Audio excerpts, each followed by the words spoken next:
Chapter 1. Our heroine's adventures begin. If you had known Catherine Morland as a young child, you would never have imagined that one day she would be the heroine of a novel filled with adventure, mystery, and romance.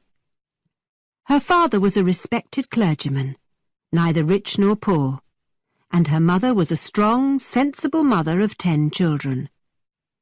The Morlands were often described as a fine family, but that was because there were so many of them, not because any of them were handsome, beautiful, or noticeably talented.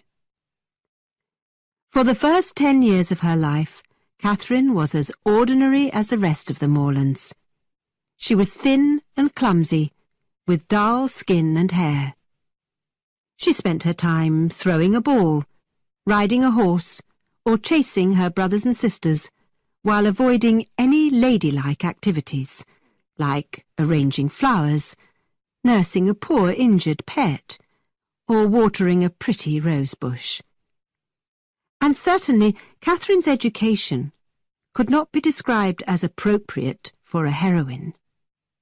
In fact, she had an obvious dislike for the classroom, and never could learn or understand anything before she was taught. Occasionally, she even seemed rather stupid. Her mother wanted her to learn music, and Catherine was sure she would like to play the piano. So at 8 years old she began lessons. But she soon gave up, and the day on which the music teacher was dismissed was one of the happiest days of her young life. Her drawing ability was also disappointing.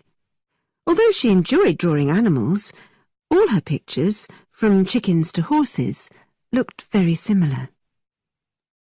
What a strange, incomprehensible character. Incomprehensible because, in spite of such clear signs of a difficult nature, Catherine was seldom unpleasant. She rarely quarrelled, and was very kind to her 6 younger brothers and sisters, and quite friendly with the 3 older ones.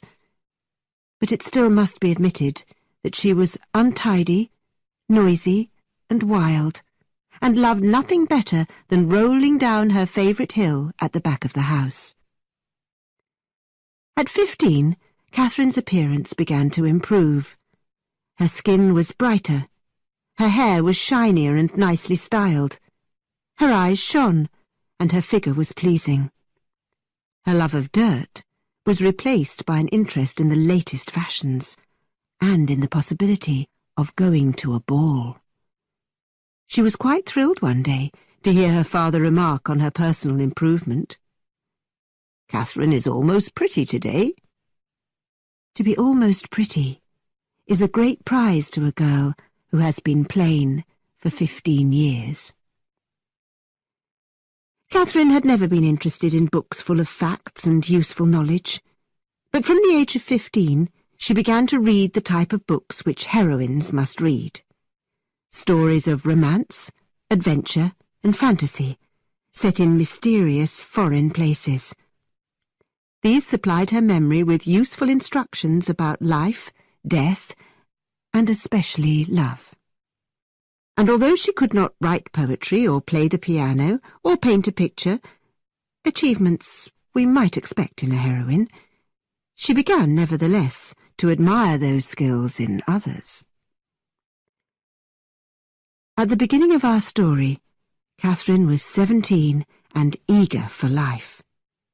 But the world around Fullerton, the village in Wiltshire where the Morlands lived, did not offer the kind of adventure and romance that a heroine needs. Luckily for Catherine, Mr. Allen, the gentleman who owned most of the property around Fullerton, was required by his doctor to go to the city of Bath for a healthy rest. His wife, a good-natured woman with no children of her own, was very fond of Catherine. She understood that a young lady of 17 is ready to take her place in society, so she invited our heroine to accompany her and Mr. Allen to Bath for the season. When the time came for Catherine's first trip away from home without her family, You can imagine the excitement and anxiety in the Morland household. Would Mrs. Morland warn her daughter about the evils of city life and the dangers of mixing with the wrong sort of gentleman? Would her father generously hand her a blank cheque to cover every need?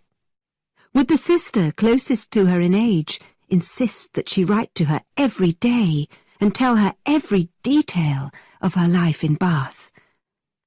Well, no. This, after all, was an ordinary family from rural England. Mrs. Morland simply said, "Catherine, please remember to wear your warm scarf around your throat when you are out in the evening." Mr. Morland gave Catherine a small purse with £10 and promised more if it was needed. Catherine's sister Sarah shouted goodbye as she ran out to meet a friend. In fact, the family had not realised that Catherine was going to be a heroine. They cheerfully but quietly sent her off without any dramatic speeches, tears, or warnings. The trip to Bath was both calm and safe. The carriage was not stopped by robbers or by stormy weather, nor were the passengers lucky enough to meet a hero before arriving at their destination. But when they arrived in Bath, Catherine felt happy immediately. Her eyes were here, there, everywhere, as the carriage drove through the pretty streets. Soon Mr. and Mrs. Allen and Catherine were settled in comfortable lodgings in Pulteney Street. And what do we know about Mrs. Allen, Catherine's close companion and chaperone for the coming weeks? She was the type of woman who amazes us by finding a husband. Why would any sensible gentleman like Mr. Allen want a wife without beauty, intelligence, achievements, or a pretty manner? Well, she was generally quiet, did not concern herself with his business, and agreed with his opinions on every topic. In addition to these qualities, Mrs. Allen had two special interests that kept her busy and made her a suitable person to introduce a young lady into society. First, she loved going out, and never chose to stay quietly at home. Second, she found endless pleasure in fashion. She would not consider taking Catherine to any of the stylish rooms in Bath until they had both bought new dresses in the latest style.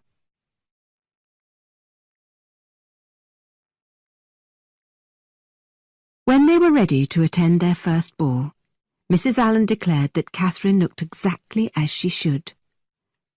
Such admiration was always very welcome when it came, but Catherine did not depend on it. Nevertheless, on this evening, it made her confident enough to face any crowd of strangers. When they entered the ballroom, Mr. Allen escaped to a side room to play cards with a group of husbands. Meanwhile, the two ladies looked around a very full ballroom, and, with Catherine holding her chaperone's arm rather desperately, they struggled through the crowd. They finally found a place on a balcony at the top of the long room with a good view of the company below them. It was a splendid sight, and Catherine began, for the first time that evening, to feel that she was really at a ball. She hoped to dance, but did not know anyone in the room, and Mrs. Allen did not see anyone she knew either. "Surely I should see a familiar face soon. I wish I could find a partner for you," remarked Mrs. Allen. Catherine had no time to worry about dancing, because before long everyone began to move towards the tea tables. But Catherine and Mrs. Allen were at a distinct disadvantage, without a party of friends to join, or a polite gentleman to assist them. After being pushed and squeezed by the crowd, they finally found two empty places at the end of a long table, where a large group was already seated. The two ladies were ignored, and left with no one to speak to except one another. "Well, I am very pleased that I have not damaged my new dress in this terrible crowd, I assure you. It would have been shocking to have it torn, wouldn't it?" said Mrs. Allen. "I must say that I have not seen one dress in the whole room that I prefer to mine." "It is very uncomfortable with no friends here, don't you think?" whispered Catherine. "What shall we do? The gentlemen and ladies at this table do not look happy with us here. We seem to be forcing ourselves into their party." "Yes, it is very disagreeable," said Mrs. Allen. "My good friends the Skinners would rescue us if they were here now." "Shouldn't we leave? There are no cups or plates for us here, you see," Catherine said with a worried frown. "I think we should sit still," said Mrs. Allen. "We shall be pushed and pulled in every direction if we try to find another place in this crowd. My dress could easily be damaged." "Mrs. Allen, are you sure there is nobody that you know in this great assembly of people? You must know somebody." "Oh, if only I could see a familiar face," Mrs. Allen said. "Oh, look, there goes a strange-looking woman. What an odd old-fashioned dress! Look at the back of it! How awful!" After some time, the two ladies received a polite offer of tea from one of their neighbours at the table. They accepted gratefully, and enjoyed a little light conversation with the gentleman, but that soon ended, and no one else spoke to them during the entire evening. When the dancing came to an end, Mr. Allen found Catherine and his wife. "Well, Miss Morland," he said, "I hope you have had an agreeable ball?" "Very agreeable indeed," Catherine replied politely, trying unsuccessfully to hide a great yawn. As the ballroom began to empty, and the crowd grew smaller, our heroine had a better opportunity to be admired. In her hearing, two gentlemen commented on her to one another. "There's a pretty girl. Where was she all evening?" Such words had a strong effect. Catherine immediately thought that the evening had been very pleasant.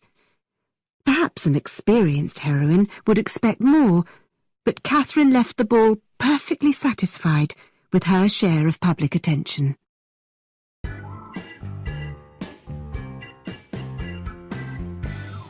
Chapter 2. Extremely Agreeable Introductions.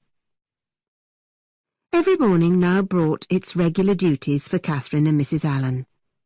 Visiting shops, exploring Bath, attending the pump room, where they walked up and down for an hour, looking at everybody and speaking to no one.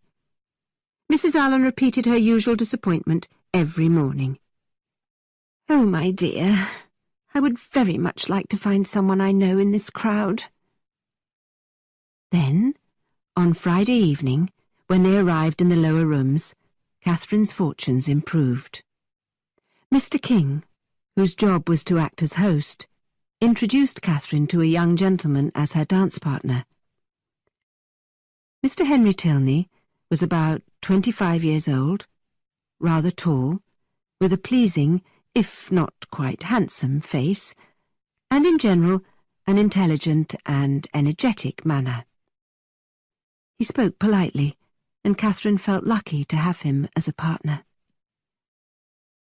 When the two young people retired to the tea table, Catherine discovered that Mr. Tilney was very entertaining company. After some polite conversation, he said in a dramatic whisper, "Miss Morland, I must apologize. I have not asked you how long you have been in Bath, if you have been here before, whether you have been in the upper rooms, to the theatre, to a concert. Forgive me, and allow me to begin my list of questions immediately." Then Mr. Tilney, with a bow, and in an exaggerated, extremely polite voice, asked, "Have you been in Bath long, madam?"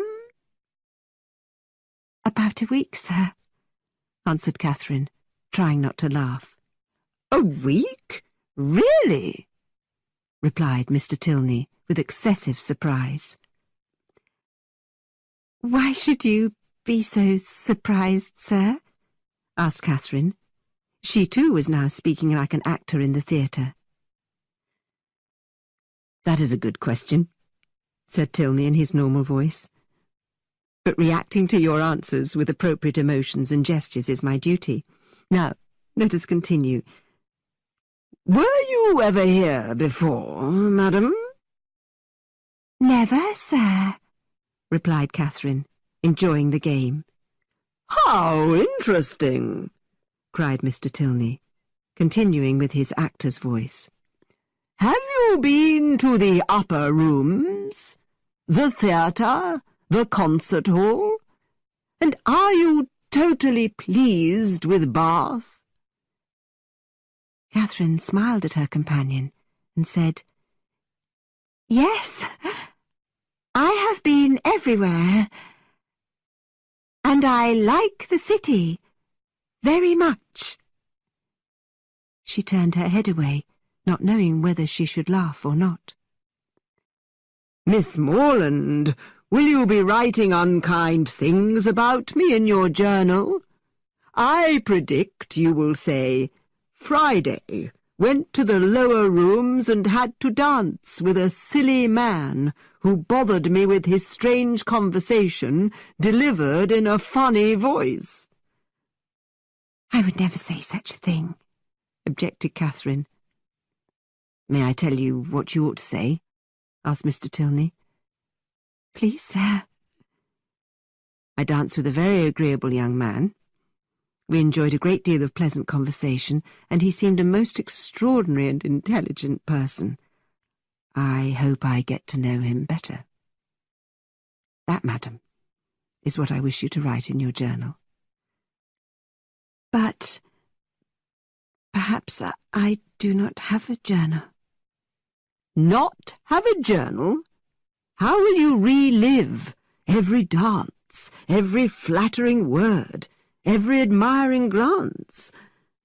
My dear madam, I think writing a journal is delightful, and so particularly suited to the talents of young ladies, whose usual writing style is perfectly faultless, except in two areas, a lack of subject and no attention to the essential rules that govern the English language."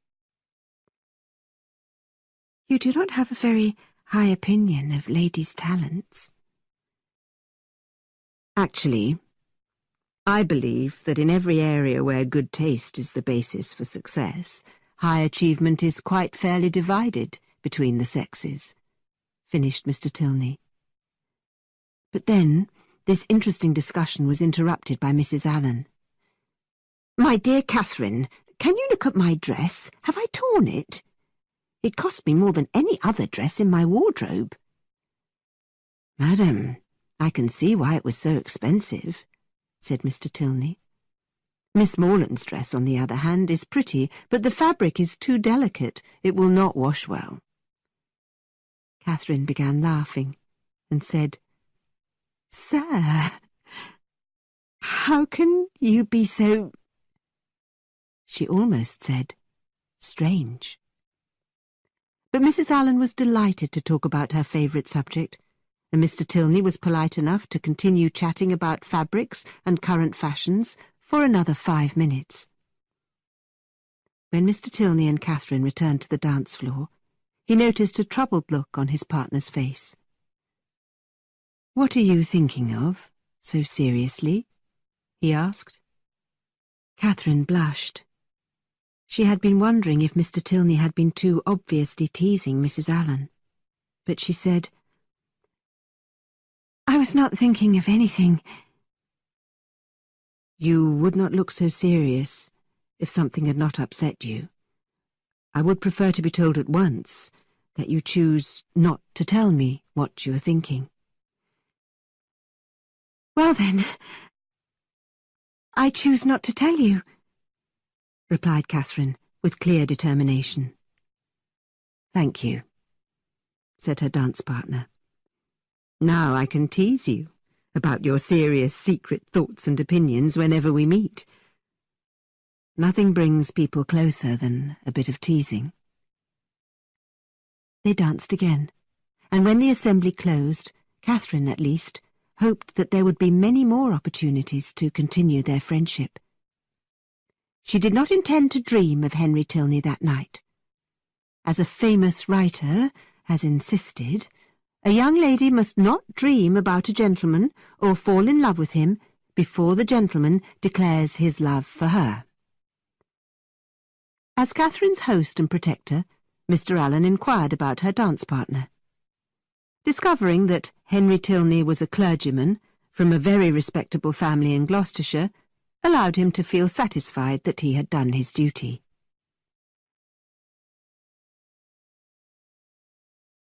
With more than usual eagerness, Catherine hurried to the pump room the next day. She felt sure that she would see Mr. Tilney there, and she was ready to meet him with a smile. But unfortunately, no smile was required. It seemed that every other creature in Bath arrived in the room during the fashionable hours.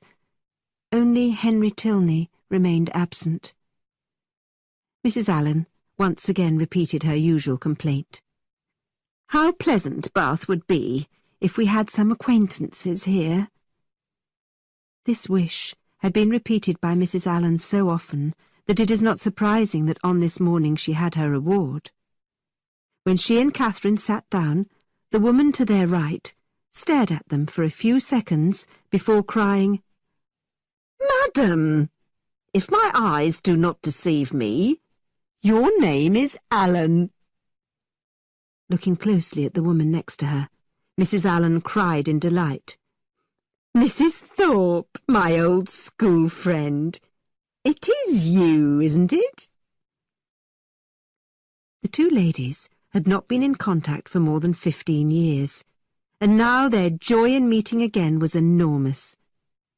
They chatted excitedly, talking both at the same time, and each much more interested in giving than receiving information. Although Mrs. Thorpe was a widow, and not a very rich one, she had one great advantage over Mrs. Allen. She had 3 sons and 3 daughters. Mrs. Allen had no children to talk about, but as she listened to all the news about the Thorpe children, she enjoyed noticing that her old friend's costume was quite inferior to anything in her own wardrobe. "Look, here are my dear girls," cried Mrs. Thorpe, pointing at 3 smart-looking females moving towards them. "The tallest, the most beautiful, and most elegant is Isabella, my eldest." After Mrs. Allen was introduced, she presented Catherine Morland to the Thorpe ladies. "Miss Morland, you are the picture of your brother," the Thorpes cried. They quickly explained that their brother John was at Oxford University and was a great friend of James Morland, Catherine's brother, who was studying to be a clergyman like his father. Catherine remembered that James had recently visited a college friend and his family near London, and this was the family. How lovely! Soon the eldest Thorpe girl, Isabella, invited Catherine to take her arm and walk round the room with her. Catherine was so delighted that she almost forgot Henry Tilney while she was talking to Miss Thorpe. Friendship is certainly the finest medicine for the pain of disappointed love. Because Miss Isabella Thorpe was 4 years older, Catherine felt that she could learn a lot about society from her new friend. When they parted, she watched Isabella as she walked away. She admired the older girl's graceful walk, her lovely figure, her fashionable dress, and she felt extremely lucky to have found such a charming companion. That evening at the theatre, and the next morning in the warm sunshine in the Crescent, Catherine enjoyed the sweet pleasure of her new and agreeable friendship with Isabella. She was so much happier than she had been in her first week in Bath. But she desired another meeting with Mr. Henry Tilney, and could find him nowhere. He must have left Bath although he had not mentioned his departure on Friday evening. Of course, this sort of mysterious behaviour is always attractive in a hero, and it made our heroine anxious to know more about him. Isabella loved to hear anything with even a hint of romance, and wanted to know everything about Henry Tilney. Therefore, he became a regular topic of conversation for the two young ladies. Catherine relived every moment that she had spent with the young gentleman, and Isabella analysed the situation and gave advice from her superior experience and wisdom. "He must be a charming young man, and I'm sure he found you equally charming. He must have important business in Gloucestershire and will soon return to Bath. And he is a clergyman.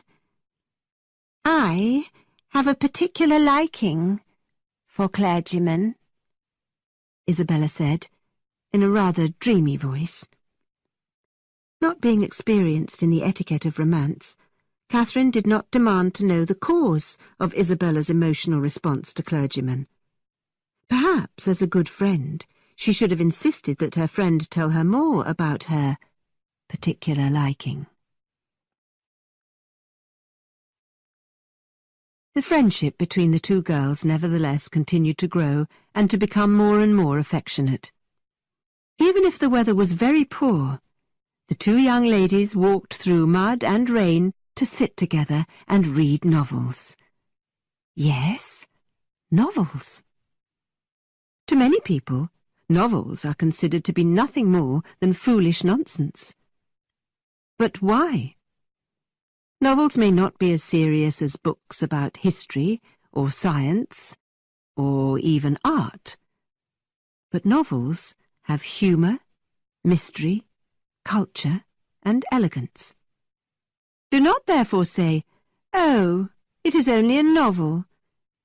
Read novels and learn everything about human nature in the most delightful language and through the most entertaining plots.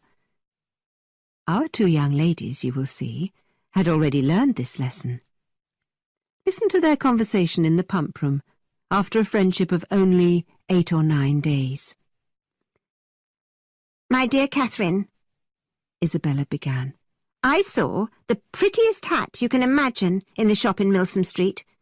I must say that I longed to have it." "But Catherine, what have you been doing all morning? Have you read more Udolpho?" "Oh, yes," cried Catherine. "I am at the part with the black veil." "You are desperate to know what is behind the veil, aren't you?" "Do not tell me. I know it must be Laurentina's bones.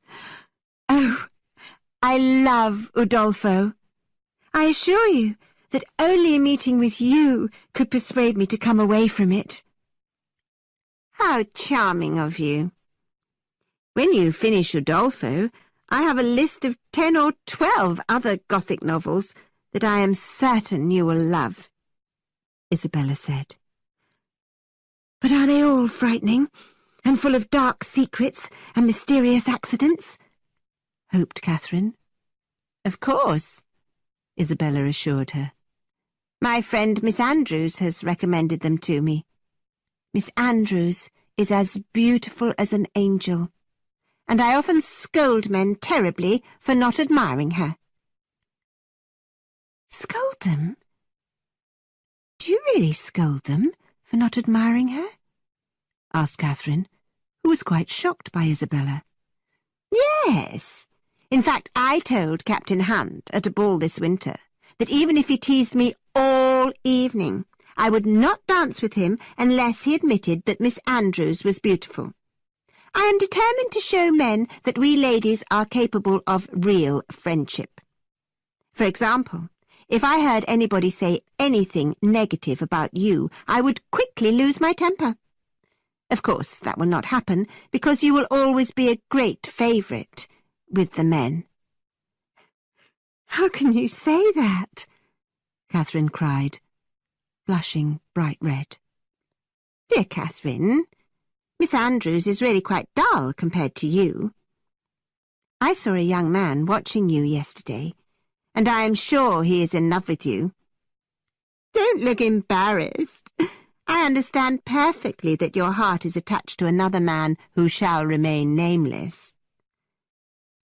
But I may never see Mr. Tilney again, said Catherine rather desperately. Don't say that I've lost my heart to him. I will not think about him. Instead, I shall worry about the black veil. Well, my dear, we will change the subject.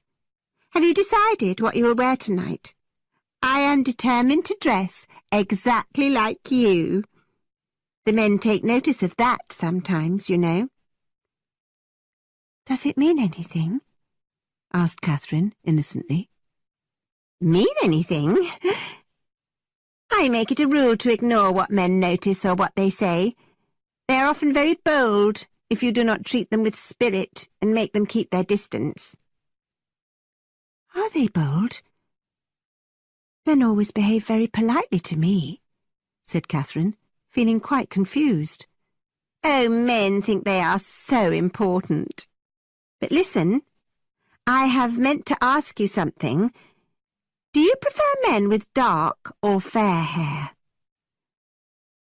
I have not really thought about it, answered Catherine. But perhaps neither. Something between the two. A medium brown. That sounds like your description of Mr. Tilney's hair. And he has dark brown eyes, if I remember correctly. I actually prefer fair hair and blue eyes better than any other, but do not reveal my preference if you know anyone like that. Why would I do that? Catherine asked, feeling more confused than ever. Catherine, let us drop the subject for now. Let us move to the other end of the room. I believe there are 2 bold young men near us who have been staring at me for more than half an hour. The young ladies walked to the book at the front of the room. Watch those 2 young men, dear Catherine. I hope they're not following us. I refuse to take any notice of them. There's nothing to worry about, dear Isabella, Catherine assured her friend. They have left the pump room. Which way did they go? Asked Isabella in a rush. One was very good-looking. They went towards the church. Well, I'm very glad that I've got rid of them, insisted Isabella. Now, please accompany me to the hat shop. That would be lovely, agreed Catherine, but we may see those 2 young men if we go in that direction. I will not take any notice of them. If I did, it would spoil them and make them believe they were important. Catherine did not know how to argue against this logic, so she and her friend walked as quickly as possible towards the hat shop, following in the steps of the 2 young men.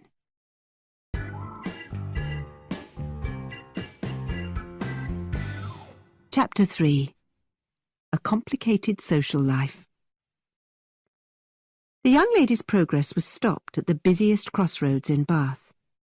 Every day, parties of ladies out on important tasks like buying cakes, trying on hats, or even, as in the present case, searching the roads for 2 young men, were held up by the traffic at this corner. We shall be kept here for a terribly long time, Isabella complained. Look at this carriage coming towards us. What dangerous driving! But Isabella's attitude changed when she looked again. How delightful! It is Mr. Morland and my brother. Good heavens! It is James! Uttered Catherine, when she saw her blonde, blue-eyed brother. John Thorpe and James Morland got out of their carriage, and although Catherine was totally surprised by the arrival of her brother, she greeted him with the most sincere pleasure. James could not say much to his sister for the moment, because Miss Thorpe clearly intended to gain his attention with her flirtatious eyes and sweet smiles. James responded to Isabella with a mixture of joy and embarrassment, which, if she had been more of an expert in matters of the heart, might have given Catherine a clue to the reason for her brother's visit. John Thorpe, a rather fat young man of medium height, with a plain face and ungraceful style, immediately claimed everyone's attention. Looking at his watch, he shouted, 25 miles from Tetbury to Bath in 2.5 hours. We left Tetbury as the town clock struck 11. You have lost an hour, John, James Morland corrected him. We left the inn at Tetbury at 10 o'clock. Miss Morland, your brother is dreaming. My horse could never take over 3 hours for such a journey. And have you noticed my carriage? I just gave £50 for it to a friend at Oxford. Now, lead the way to Mother's lodgings, Isabella. Isabella was so happy to take James's arm, and when they passed the 2 offensive young men from the pump room, she only looked back at them 3 times. Mr. Thorpe accompanied Catherine, and no sooner had they begun their walk than he started to talk about his superior carriage again. Do you like an open carriage, Miss Morland? Very much, but I have few opportunities of being in one. I shall drive you to Lansdowne Hill tomorrow, and I shall take you out in my carriage every day that I am in Bath. Catherine was not sure if this was an appropriate arrangement, but she said, Thank you, but won't your horse need a rest? Never! That horse has only covered 25 miles today. Too much rest ruins a good horse. I am an expert on horses, and tomorrow you and I will drive to Lansdowne, Miss Morland. Isabella was listening to her brother, and turned and said, And what about me? Isabella, I did not come to Bath to drive my sisters around, especially not those 2 ugly younger ones. Anyway, Morland must take care of you. And turning towards Catherine, he said, Miss Morland, let us be dance partners this evening. It's always good to get these annoying arrangements out of the way. After getting her agreement, Mr. Thorpe seemed to give up chatting with Catherine. Instead, he made comments to her about the appearance of every woman they passed. Some, he said, were pretty, some fat, some old, some almost handsome. Although Catherine was very inexperienced, she doubted if Mr. Thorpe was behaving very politely, so she tried to change the direction of his comments. Have you ever read Udolpho, Mr. Thorpe? Lord, no. There's not been a good novel since Tom Jones. You might like Udolpho. It is so interesting, said Catherine. No, if I read any, it will be one of Mrs. Radcliffe's. She knows something about real life, said Mr. Thorpe confidently. Catherine did not want to embarrass Mr. Thorpe, but she had to say, Udolpho was written by Mrs. Radcliffe. Was it? Oh, yes, Mr. Thorpe replied. I was thinking of that other stupid book, by that woman who married a foreigner. Keep away from anything she has written. Once again, Catherine felt that she had misunderstood the reasoning behind someone's opinions.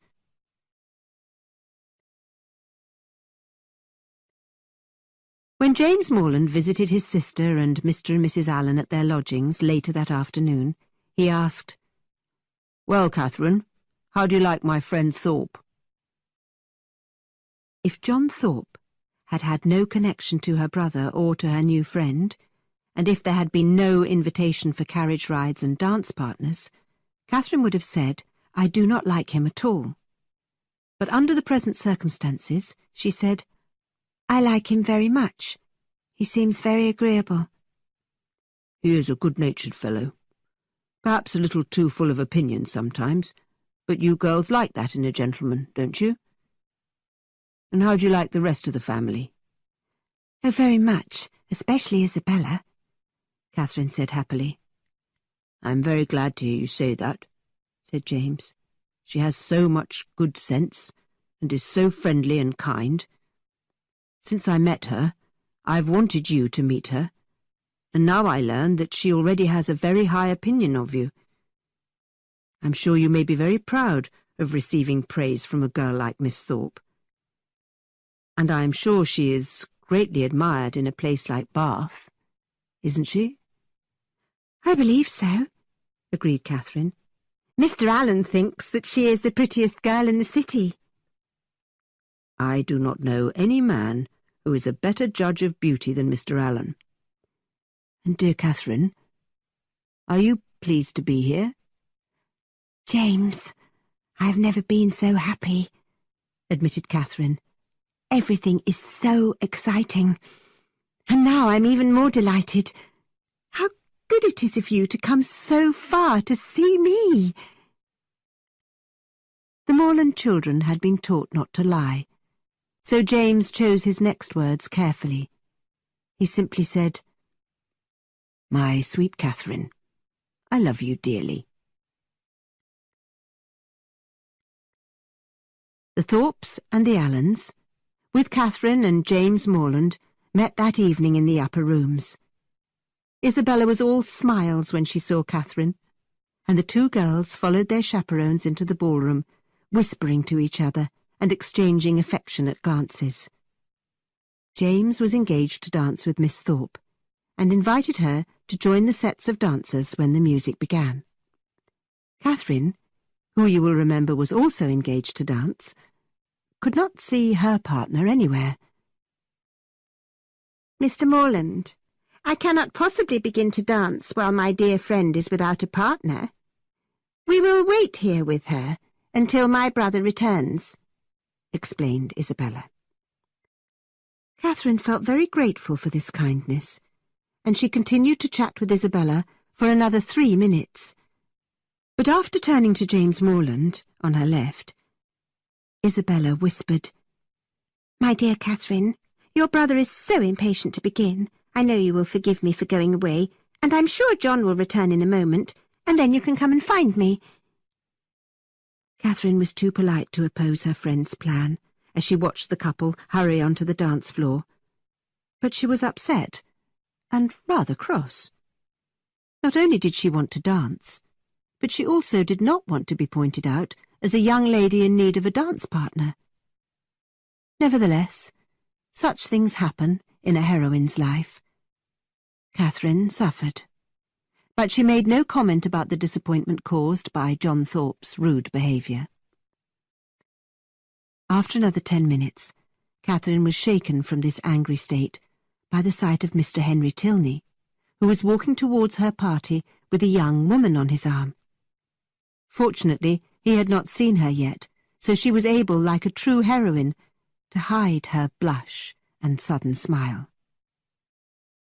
Mr. Tilney looked as handsome and as full of life as Catherine remembered, as he chatted with the stylish, good-looking young woman at his side.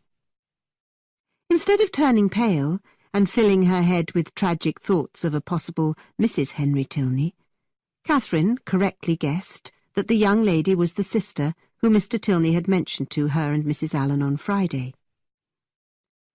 One of the ladies in the Tilneys' party, a Mrs. Hughes, was an acquaintance of Mrs. Thorpe's, and as she spoke to Isabella's mother, Mr. Tilney saw Catherine and smiled at her in recognition. Catherine returned his smile very prettily and said, "How nice to see you again, sir. I was afraid you had left Bath." "Thank you, Miss Morland, for your fears. I had to leave Bath the morning after I had the pleasure of meeting you." "Well, sir, I hope you're happy to be back again. I find Bath an exciting place at this time of year," responded Catherine. After a few enjoyable moments of conversation, Mr. Tilney asked Catherine to dance with him. This delightful invitation produced terrible anxiety in our heroine, and in giving her refusal, she expressed her genuine sorrow, explaining that she was already engaged to dance with another gentleman. Just then, John Thorpe inconveniently wandered over to the group and claimed Catherine as his partner. As they danced, Mr. Thorpe's conversation about buying a good hunting dog, allowed Catherine to keep watch on the part of the room where she had left Mr. Tilney. She also looked around for Isabella, wanting to point out Henry Tilney to her dear friend, but she seemed cruelly separated from friends and acquaintances. As Mr. Thorpe continued his one-sided conversation, Catherine began to realise a useful lesson. It is not always best to arrange your dance partners before going to a ball. But luckily Catherine's thoughts were interrupted by a light touch on her shoulder from Mrs. Hughes. "I beg your pardon, Miss Morland," Mrs. Hughes began. "Would you allow Miss Tilney and her partner to join your set?" Catherine could not have been more pleased. She now had the opportunity to chat with Henry's sister, and she welcomed the young lady very warmly and politely. Miss Tilney was attractive in every way. She was not as fashionable as Miss Isabella Thorpe, but she was more naturally elegant. She was polite to everyone, and was capable of being young, beautiful, and at a ball, without flirting with every man near her, and without becoming overexcited or overdramatic about insignificant flattery. At the conclusion of the 2 dances, Catherine found her arm immediately seized by her dear Isabella, who in an excited voice cried, "At last! I have got you! Why didn't you and John join our set? I have been quite miserable without you. I kept telling your brother to search for you, but he was extremely lazy and would not leave my side. Isn't that right, Mr. Morland? I have been scolding him all evening. You would be amazed."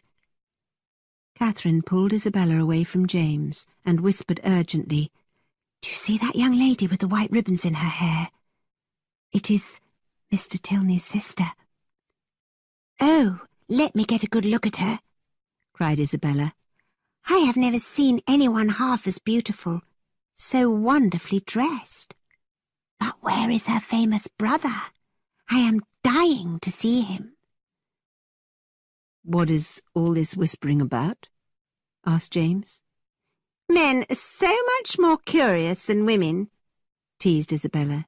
"This is not about you, and we will not tell you anything about it." "And is that likely to satisfy me?" James asked with a smile. "Please don't listen," Isabella smiled back. "Perhaps we are talking about you, and you may hear something disagreeable." This flirtatious chat continued between Isabella and James for so long that the original topic seemed entirely forgotten. Although Catherine felt a sense of relief to have the subject of Henry Tilney dropped, she was a bit disturbed by Isabella's apparent lack of interest in her news. When the music began again, James started to lead Isabella to the dance floor. "Catherine, tell your brother we must change partners after 2 dances together," Isabella cried.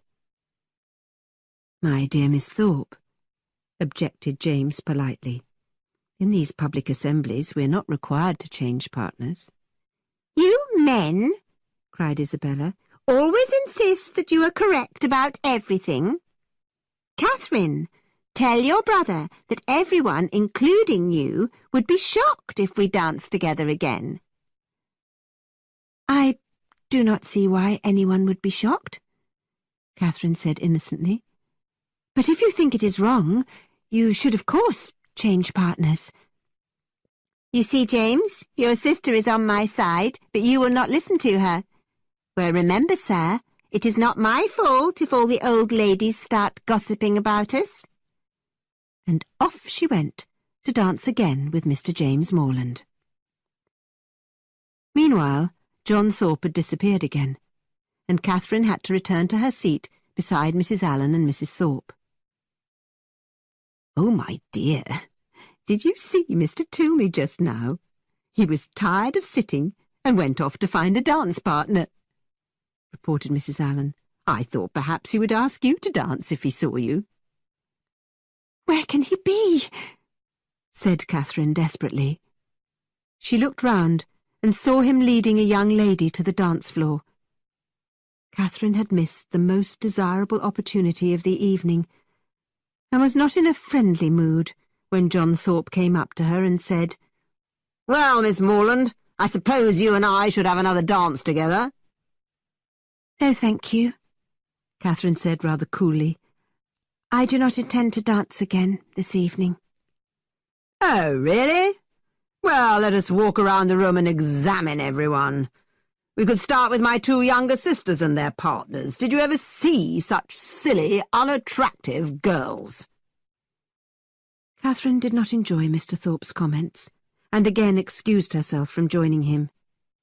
She sat with the older ladies, and found the rest of the evening very dull.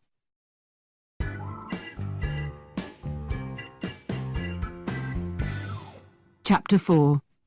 A shift in our heroine's affections. Catherine's reaction to her disappointing evening in the upper rooms was to go to bed and sleep for 9 uninterrupted hours.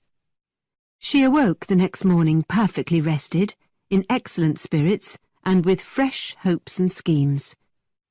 She wanted to get to know Miss Tilney better, and with that in mind, she planned to go in the early afternoon to the pump room, where any new arrival in Bath was likely to be.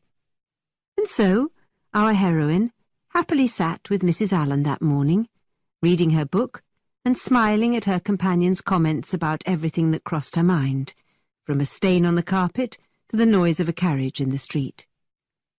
Then, at about 12:30, an extremely loud knock on the door made both ladies look up suddenly. Before the servant could announce him, Mr. John Thorpe came running up the stairs and into Mrs. Allen's sitting-room. "Well, Miss Morland, here we are. Isabella and your brother are waiting outside in their carriage and are in a great hurry to get going. Good morning, Mrs. Allen. A terribly good ball last night, wasn't it? Have you seen my fine carriage outside? Far superior to the rented carriage Morland is driving." "Mr. Thorpe, what is happening?" asked Catherine. "Miss Morland, what a silly girl you are. You agreed to go for a drive this morning. We are all going up Claverton Hill." "I remember that you mentioned a carriage ride, but really, I did not expect you," Catherine explained. "Not expect me? I wonder how you would have complained if I had not come for you," shouted John Thorpe. Catherine did not know what to do, and so looked to Mrs. Allen for guidance. She wondered if it was proper to go for a drive in Mr. Thorpe's carriage without a chaperone. Would Mrs. Allen approve, since James and Isabella were going too? "Well, madam, shall I go or not?" asked Catherine. "Do as you please, my dear," replied Mrs. Allen calmly. She did not seem to understand any of Catherine's anxiety. The drive in an open carriage, with Isabella and James following behind in a second carriage, was almost as exciting as the possibility of another meeting with Miss Tilney, and, with Mrs. Allen's permission, Catherine was ready to go in 2 minutes. As she and Mr. Thorpe hurried out of the house, they were greeted by Isabella. "Catherine, my dearest creature, what a delightful ball we had last night. I have 1,000 things to discuss with you, but now I am anxious to begin our adventure." John Thorpe helped Catherine into his carriage, saying, "Don't be frightened, Miss Morland, if my horse shows a bit of spirit. You are in no danger. I am an excellent horseman." With this warning, Catherine was surprised when the horse started and continued in the quietest manner imaginable. A silence of several minutes was broken when Mr. Thorpe suddenly asked, "Old Allen is one of the richest men in Wiltshire, isn't he?" "Oh, do you mean Mr. Allen?" asked Catherine, not understanding how this topic of conversation had come up. "Yes, I believe he is very rich." "And no children at all?" "No, not any." "And he is a relative of yours, isn't he?" "Oh, no, we are not related." "But you spend a lot of time with them. Yes, very much. After that short exchange, Mr. Thorpe talked about more topics that interested him. His horse, the value of his carriage, his skill as a horseman, the expensive wine he served in his Oxford apartment. Catherine had been brought up in a family of plain people who were not in the habit of telling lies or exaggerating their own importance. Mr. Thorpe, on the other hand, was obviously accustomed to a type of conversation which always began and ended with praise for himself. Catherine had little idea of how such young men ought to behave, but she could not rid herself of the conviction that Mr. Thorpe was not an agreeable person. It was a difficult and bold conclusion to come to, since he was her brother's friend and dear Isabella's brother. But in spite of this, when she was in John Thorpe's company, Catherine was quickly bored and felt exhausted by his lack of interest in anything but himself. After what seemed like hours to Catherine, the carriages finally returned to Mrs. Allen's door.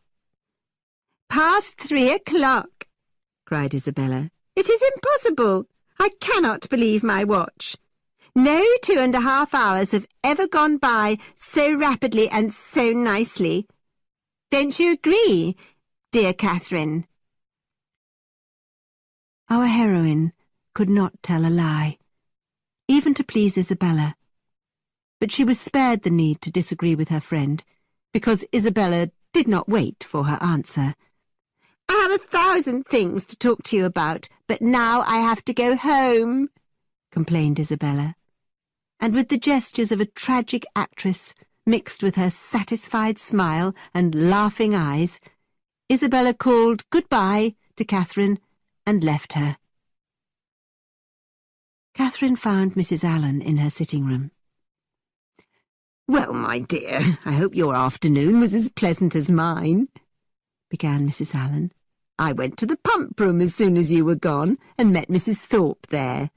Then we met Mrs. Hughes and Mr. Tilney and his sister in the Crescent. They are very agreeable people, and Miss Tilney was wearing a particularly pretty dress. Very expensive, I imagine. Of course, the family is very wealthy, according to Mrs. Hughes." "Did you learn anything else about the Tilneys?" "Quite a lot. They are a very good, very rich family. The mother, Mrs. Tilney, was Miss Drummond before her marriage and was at school with Mrs. Hughes. She brought a large fortune to her marriage to General Tilney." "And are General and Mrs. Tilney in Bath?" asked Catherine, hungry for more information. "Let me think," said Mrs. Allen. "I believe Mrs. Tilney is dead, because Mrs. Hughes told me there was a beautiful set of pearls that Mr. Drummond gave his daughter on her wedding day, and that Miss Tilney has them now. They were given to her when her mother died. I think that is what Mrs. Hughes said." "And is Mr. Tilney, my dance partner, the only son?" "I am not sure about that, my dear. I think he is. But anyway, he is a very fine young man, according to Mrs. Hughes, and he has a good future ahead of him." Catherine deeply regretted having missed such a meeting with both brother and sister, especially since it had been replaced by a rather unpleasant drive with a rather disagreeable companion. That evening, the Allens, Thorpes and Morlands met at the theatre, and finally Isabella had an opportunity to communicate with Catherine about the thousands of things she had been wishing to discuss with her dear friend. "Now, Mr. Morland," Isabella began, turning to James Morland on her left, "I shall not speak another word to you all the rest of the evening, so do not expect it." Then turning to Catherine on her right, she continued, "My sweetest Catherine, how lovely you look. You are sure to attract every man in Bath. My brother is already in love with you, and Mr. Tilney must have returned to Bath just to see you. Look around and tell me if he is here. I assure you that I can hardly breathe until I have a look at him." "I'm sorry," said Catherine. "I cannot see him anywhere." "How horrible! Am I never to make his acquaintance? Do you like my dress? I think it suits me. Don't you? Do you know that I am becoming quite sick of Bath? Your brother and I were discussing it this morning. It is enjoyable to be here for a few weeks, but we both prefer the country. I imagine that you have some clever comment to make about the ridiculous fact that James and I can find nothing to disagree about." "No, it does not sound ridiculous to me." "Oh, you would probably like to say that we seem made for each other, or some such nonsense of that kind." "No, you misjudge me, Isabella. I would never make such an improper remark," protested Catherine. Isabella smiled and gave Catherine a look which seemed very significant. Then she turned to her left and talked to James for the rest of the evening. The next afternoon, Catherine had a similar experience in the pump room when she joined her brother James and Isabella Thorpe for a walk around the room. Catherine soon realised that she had no part in either her friend's or her brother's conversation. The two of them constantly laughed and teased each other, or playfully argued about some insignificant topic. They often asked for Catherine's opinion, but they never seemed to hear anything she tried to add to the discussion. Thankfully, Catherine was rescued from this situation when she saw Mrs. Hughes and Miss Tilney enter the pump room. Miss Tilney greeted her very warmly, and she and Catherine enjoyed a pleasant conversation marked by a simple, honest style on both sides. "Your brother dances very well," Catherine said innocently, "and he is so interesting to talk to." This surprisingly direct statement amused Miss Tilney. "Henry?" she replied with a smile. "Yes, we have often said that he dances very well. And he loves conversation." "He must have thought it very odd the other evening when he invited me to dance and I refused. But I really had been engaged the whole day to dance with Mr. Thorpe." Miss Tilney smiled and remained silent. "I was so surprised to see Mr. Tilney. I thought he might have left Bath for good." "No. When you first met him, Henry was here for a few days to find lodgings for us," Miss Tilney explained. "Oh, I see now. I think the young lady he danced with on Monday was very glad to have such a good partner. Did you think she was very pretty?" asked Catherine. "Not very," answered Miss Tilney, who was enjoying her companion's questions. "I suppose your brother never comes to the pump room?" "He does sometimes, but this morning he has gone riding with our father." When the two ladies parted, Catherine was not conscious of having revealed anything about herself, but Miss Tilney was certain that she had discovered something important about her new acquaintance's feelings. There was a ball the next evening, and Catherine dressed carefully, hoping that she would meet Miss Tilney and her brother there. But before the Tilneys arrived, Catherine had to work hard at avoiding the attentions of Mr. John Thorpe. She hid herself from his view as much as possible, and when he spoke to her, she pretended not to hear him. When the dancing began, Isabella whispered, "Don't be shocked, my dear Catherine, but I am going to dance with your brother again. I hope you and John will join us when he returns." Catherine started to say something to her friend, but Isabella hurried to the dance floor. Catherine could see John Thorpe approaching, and she worried that all was lost. She might have to dance with him again. But what luck! Mr. Tilney appeared, and immediately asked her to dance. Not only had she had a lucky escape from John Thorpe, but it seemed that Mr. Tilney had sought her out on purpose. They joined a set and took their positions for the dance. However, Catherine's happiness was disturbed by the arrival of John Thorpe behind her. "Hello, Miss Morland," Mr. Thorpe shouted. "I thought we would be dancing together this evening." "Mr. Thorpe, you did not ask me to dance," replied Catherine. "That is a good joke. I asked you as soon as I came into the room. This is a low trick to play on a fellow. I told my friends that I was going to dance with the prettiest girl in the room, and now you have abandoned me. And who is this partner of yours?" "He is Mr. Henry Tilney," answered Catherine quietly. "I do not know him. A good-looking man. Does he need a horse? I can get a good one for him from Sam Fletcher. He sold me my last horse, a really good hunter." The dance was beginning now, and Mr. Thorpe was forced to leave the floor.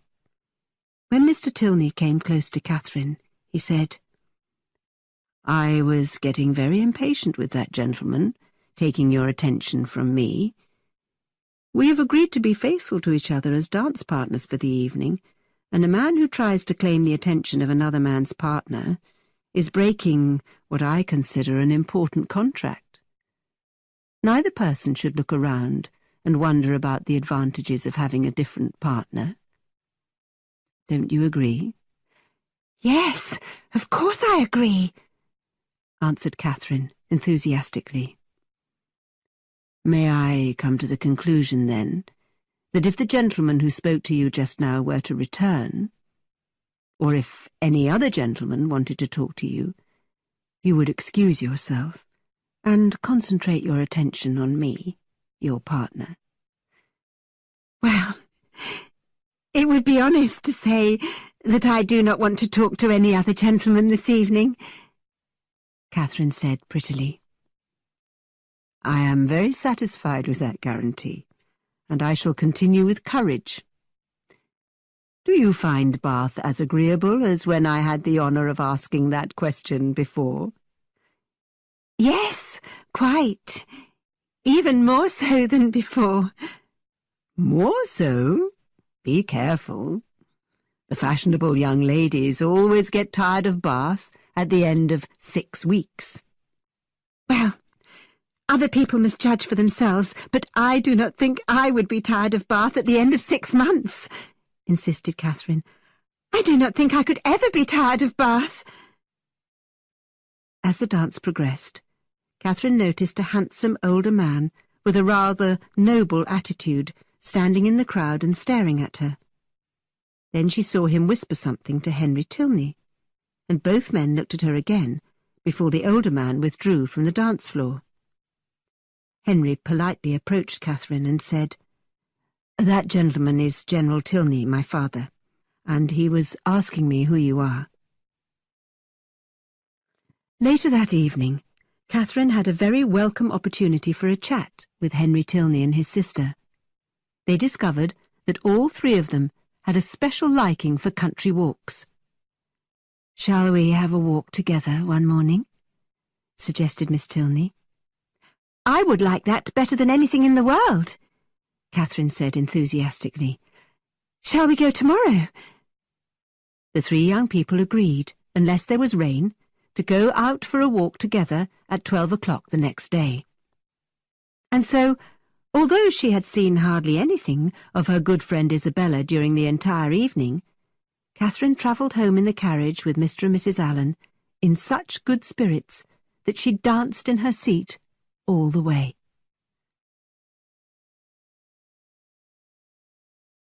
At breakfast the next morning, Catherine looked out at a disappointing sky full of clouds.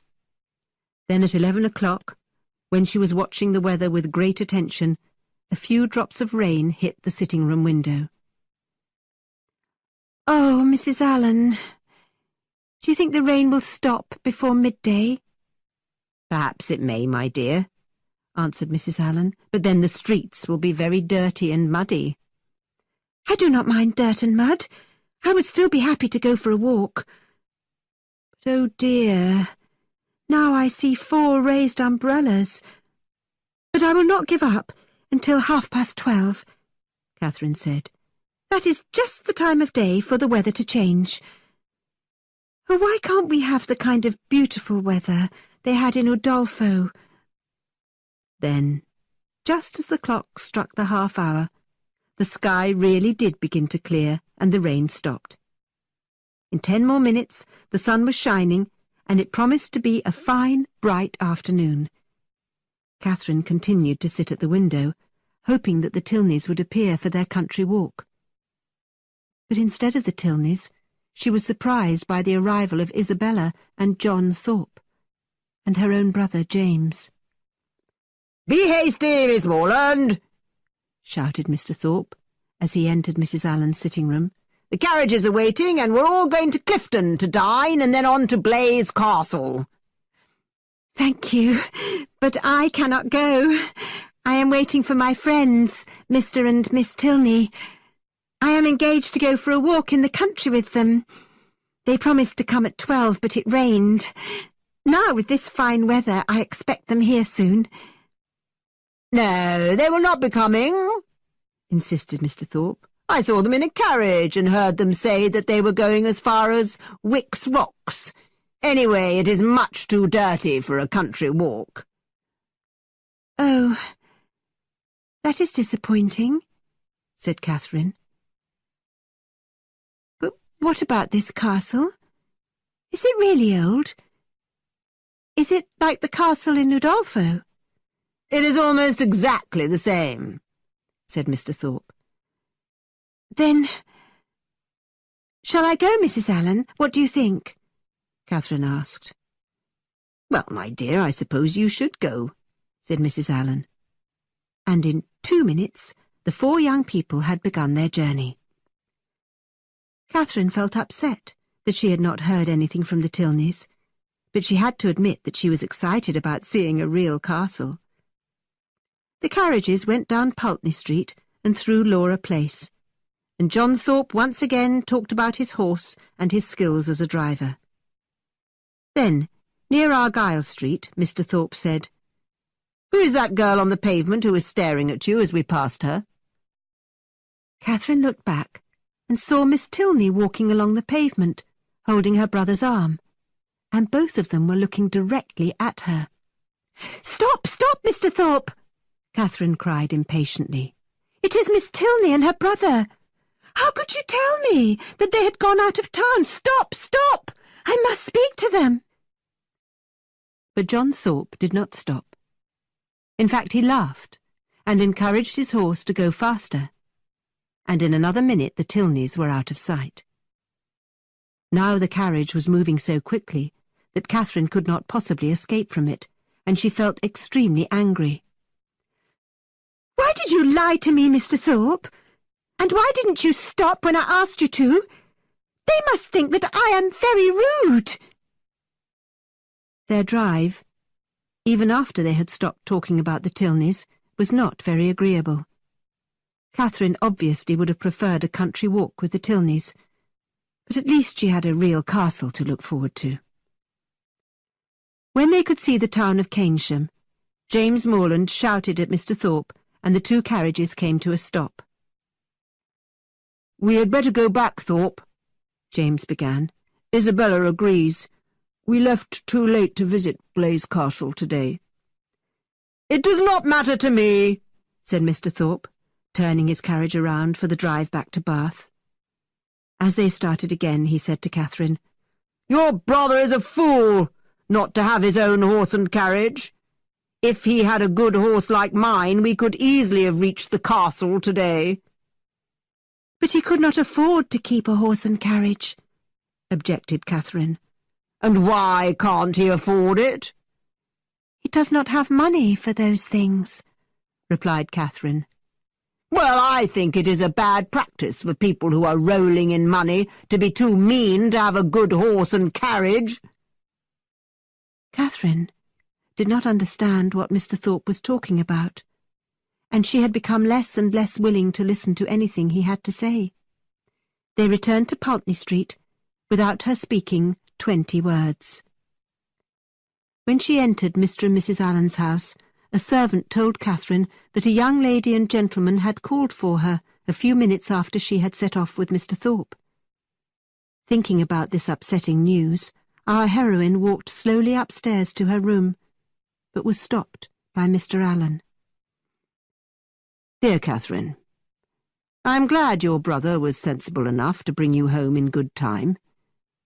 It was a strange, wild scheme." That night, our heroine went to bed feeling confused and unhappy, unable to sleep, because she was busy reliving the terrible events of the day.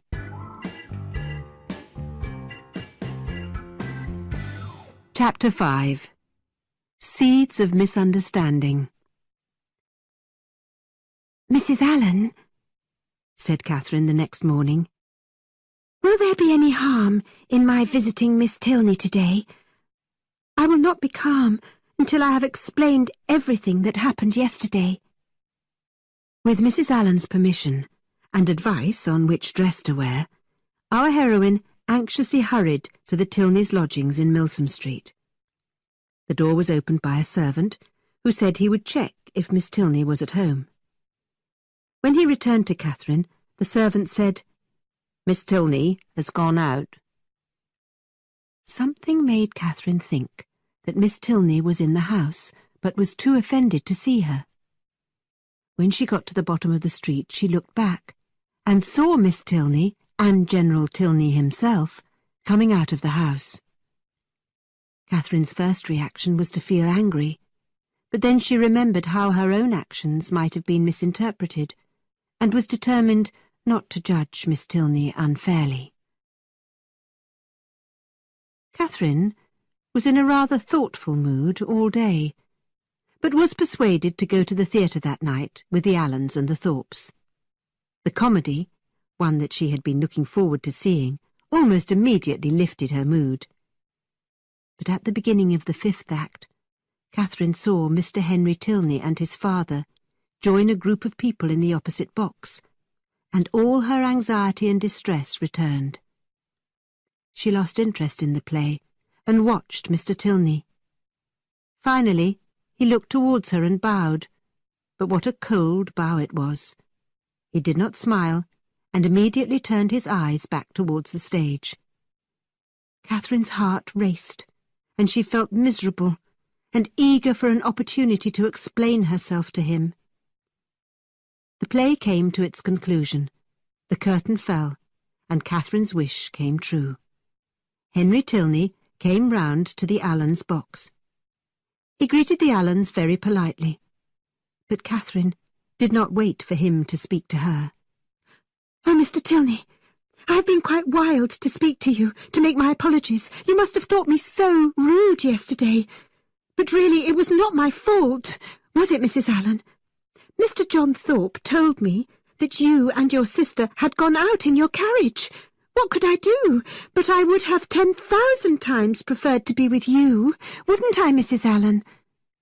"Yes, my dear, but calm down. You will damage my dress," said Mrs. Allen. "I begged Mr. Thorpe to stop his carriage and let me out when I saw you," Catherine rushed on, "but he would not even slow down. If he had, I would have jumped out of the carriage and run after you." No man could choose not to accept Catherine's sincere apology and explanation, and Henry Tilney smiled politely and told her that she must say no more about it. "My sister would also like to apologize to you, Miss Morland, for her own behaviour this morning," Mr. Tilney added. "That is not necessary. It is understandable that she did not want to see me after yesterday's disaster." "But Eleanor did not choose to ignore you. My father wanted her to accompany him on his walk. He is not a patient man, and told the servant to send you away, so I would like to apologize for her. And now, may I join you for a few minutes? What did you think of tonight's play?" Catherine chatted with Mr. Tilney for some time, and they made plans to take their country walk as soon as possible, which made Catherine believe that she was one of the happiest creatures in all the world. But a new mystery appeared while the two young people were together. Catherine observed with some surprise that John Thorpe was in the opposite box, talking to General Tilney and looking over at her from time to time. "Does Mr. Thorpe know your father well?" Catherine asked. I did not know that they were acquaintances, but my father is a military man and has a wide circle of friends.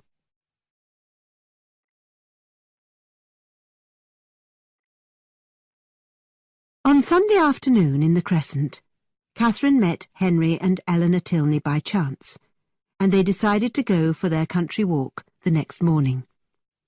At almost the same time, the Thorpes and James Morland were looking for Catherine to tell her about their plans for another carriage ride into the country, also on Monday morning.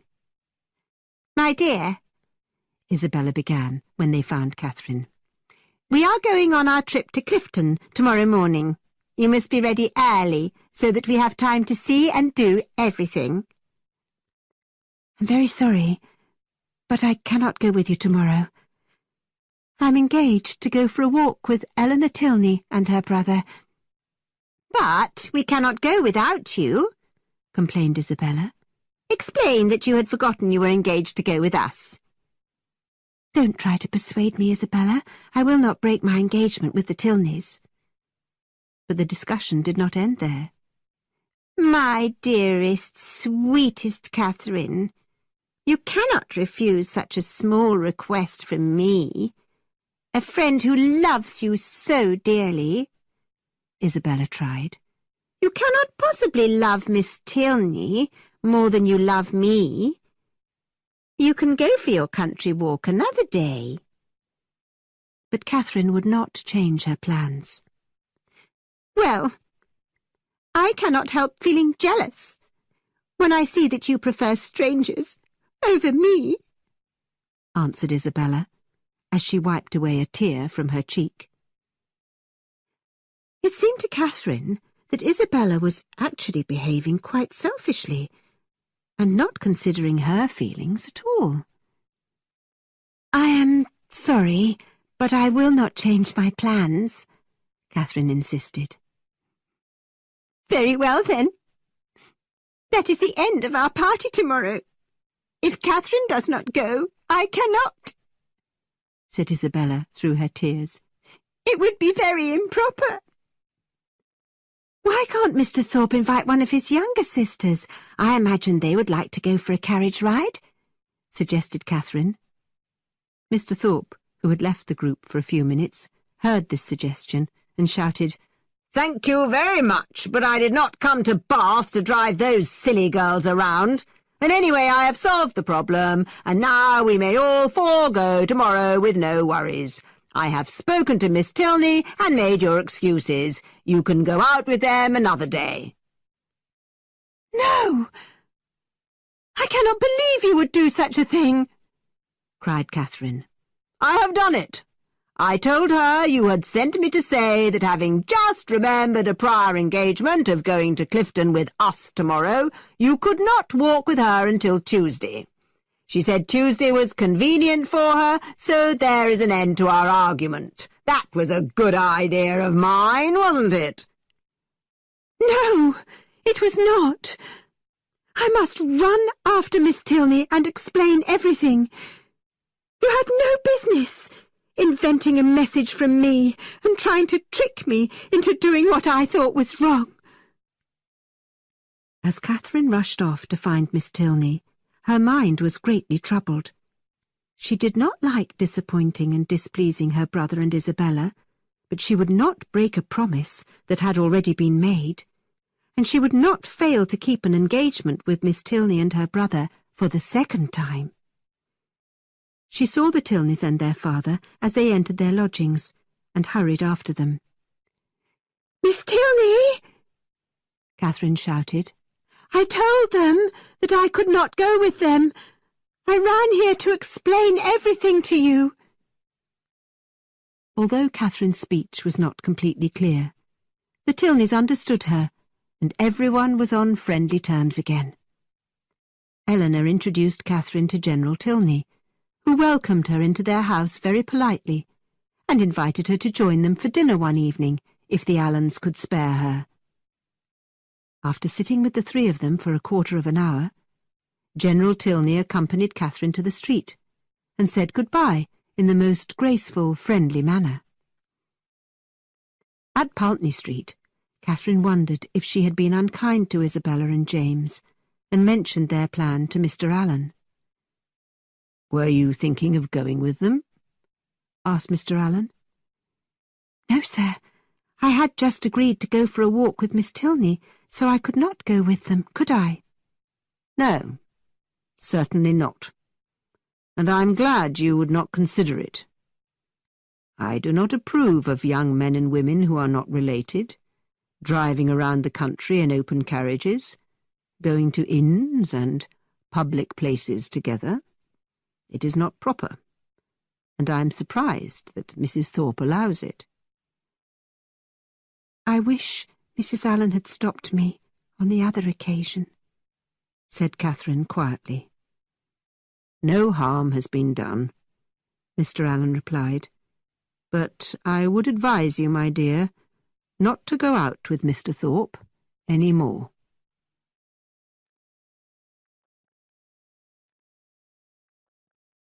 Monday dawned clear and bright, and Catherine was rewarded with a perfect walk in the country with the pleasantest companions, Eleanor and Henry Tilney.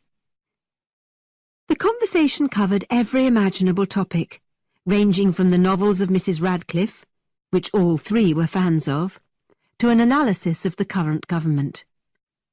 Catherine listened with great attention after the talk moved away from the Gothic novels that she loved so much.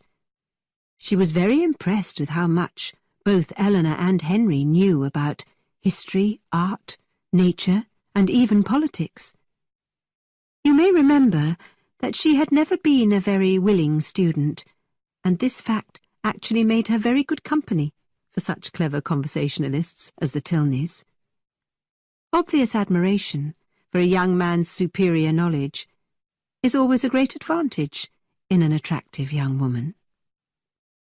The whole walk was delightful, and although it ended too soon for Catherine, she was very pleased by its conclusion. When they returned to Pulteney Street, Miss Tilney asked Mrs. Allen if they might invite Catherine to join them for dinner on the day after next. No difficulty was made on Mrs. Allen's side, and Catherine's only problem was to hide her excessive pleasure at receiving this kind invitation. The morning had been so charming, so enjoyable, that Catherine had not thought about James or Isabella, but was reminded of them in the afternoon when she happened to meet Miss Anne Thorpe in Bond Street. "Good afternoon, Anne," Catherine began. "Did your sister and brother go for their drive to Clifton this morning?" "Yes, my other sister Maria went with them. I think you had a lucky escape. It must have been a very boring, dull drive. But Maria was excited about going. I decided immediately that I did not want to go with them." Catherine doubted that Anne wanted to be left behind, but she was happy to know that the trip had not been cancelled because of her refusal to join it. Before leaving, she asked, "And did Maria enjoy seeing Blaise Castle?" "Oh, they did not see any castles. They had lunch at the York Hotel in Clifton, and after a walk they had tea there too, before returning to Bath." The next morning, Catherine hurried to the Thorpes' lodgings, wanting to be certain that she was on good terms with Isabella again. But Isabella seemed to have forgotten that there had been any disagreement between them, as she rushed into the sitting-room to greet her dear friend. "Darling Catherine, from the beginning, you understood more about me than I understood about myself. You have seen through everything." Catherine could not reply, because she did not understand what Isabella was talking about. "My sweetest, my most precious friend," continued the older girl. "You can see that I am amazingly excited. Let us sit down and talk about what you have already guessed, you clever creature. Your brother is the most charming man on earth. I only wish that I deserved him. But what do you think your excellent father and mother will say when he speaks to them? Oh, I am so worried that they will not accept me for their dear son." Finally, Catherine began to understand what Isabella was talking about. "Isabella, are you telling me that you and James are in love?" And soon Catherine had heard the whole story. The young couple had spoken of their love for each other during yesterday's carriage ride. Now Catherine was thrilled to think that her dear friend Isabella would one day be her sister-in-law. "Catherine, you will mean so much more to me than either Anne or Maria. I feel that I will be much more attached to the Morland family than to my own," Isabella insisted. This idea astonished Catherine, and she honestly thought it was inappropriate. But she was delighted to hear Isabella's story of how the engagement had happened. "I remember the first time I met your dear brother," continued Isabella. "With me, the first moment settles everything. When he visited us in London, I lost my heart to him immediately. I remember I was wearing my yellow silk dress, and when I came into the sitting-room, I thought I had never seen anybody so handsome as dear James." Here, Catherine secretly thought about the power of love, because although she was very fond of her brother, she had never once thought that he was handsome. "Catherine, your brother caused me many sleepless nights. I was sure he would fall in love with someone else. He is such a wonderful man. I knew you understood what was in my heart, especially when I told you that I had a particular liking for clergymen.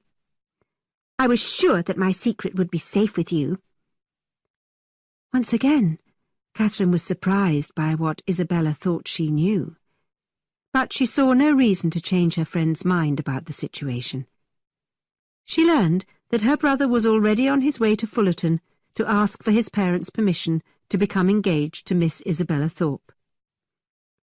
"Will they accept me, dear Catherine? My fortune is very small, and your brother could marry anyone he chose." Again, Catherine thought about the strength of love, and said, "Isabella, you're too humble.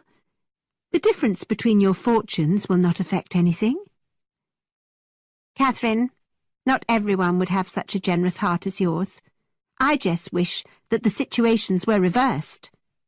If I had command of millions and ruled the world, your brother would be my only choice. I need very little in life, and where people are attached by love, poverty itself is not a problem." Catherine liked this idea. It sounded like something from one of her novels. "I will not think of a wedding, or a house, or anything of that sort until we have your father's answer," continued Isabella. "Your dear brother said that he will send me news tomorrow, but I know I will not have courage enough to open his letter." The two friends spent every moment together that day and the next, talking of nothing except how happy they would be as sisters. Finally, after much anxiety, the post was delivered on the second day, and Isabella opened her letter from Fullerton.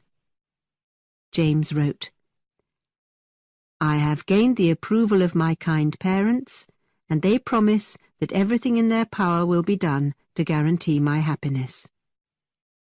The brightest look spread across Isabella's face, and she said that she was the happiest woman on earth. The entire Thorpe family were now very happy, and wanted to hear about the details of Mr. Morland's promise. What would his income be? Would he be given property by his family? What kind of ring would Isabella receive? What would their carriage and their house be like? Where would they live? Mr. John Thorpe had business in London, and now that Isabella had her letter, he prepared to depart. "Well, Miss Morland," he said, finding Catherine alone in the sitting-room. "I have come to say good-bye for the present time." Goodbye, sir. I hope you have a safe journey. "What do you think of this marrying idea, Miss Morland?" I am sure marriage is a very good thing, replied Catherine. "Do you? I am glad you are not an enemy to marriage.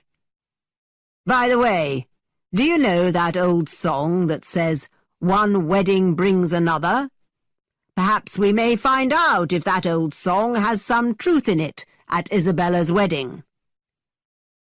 May we? asked Catherine, feeling quite confused. But I never sing, so I would not know. Well, I wish you a good journey. I dine with Miss Tilney today, so I must rush home. "Don't hurry away. I will be gone from Bath for a fortnight, and it will seem a long time. When will we be together again?" Well, we will see you when you return. Goodbye for now, said Catherine, trying to get away. "That is very kind of you, Miss Morland.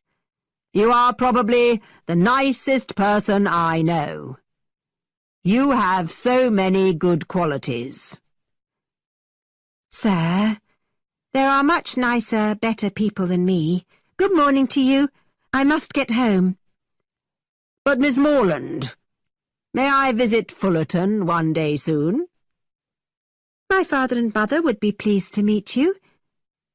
"And I hope, Miss Morland, that you would be pleased to see me there." It is always nice to have company at our house. "I agree with you. Give me some cheerful company and I'm very happy. I believe you and I agree about most things." That idea has never occurred to me, said Catherine. In fact, I do not know my own mind about most things. "I am the same," cried Mr. Thorpe. "I have a simple idea about most things. Let me have a girl I like and a comfortable house, and I would be satisfied. Fortune is nothing.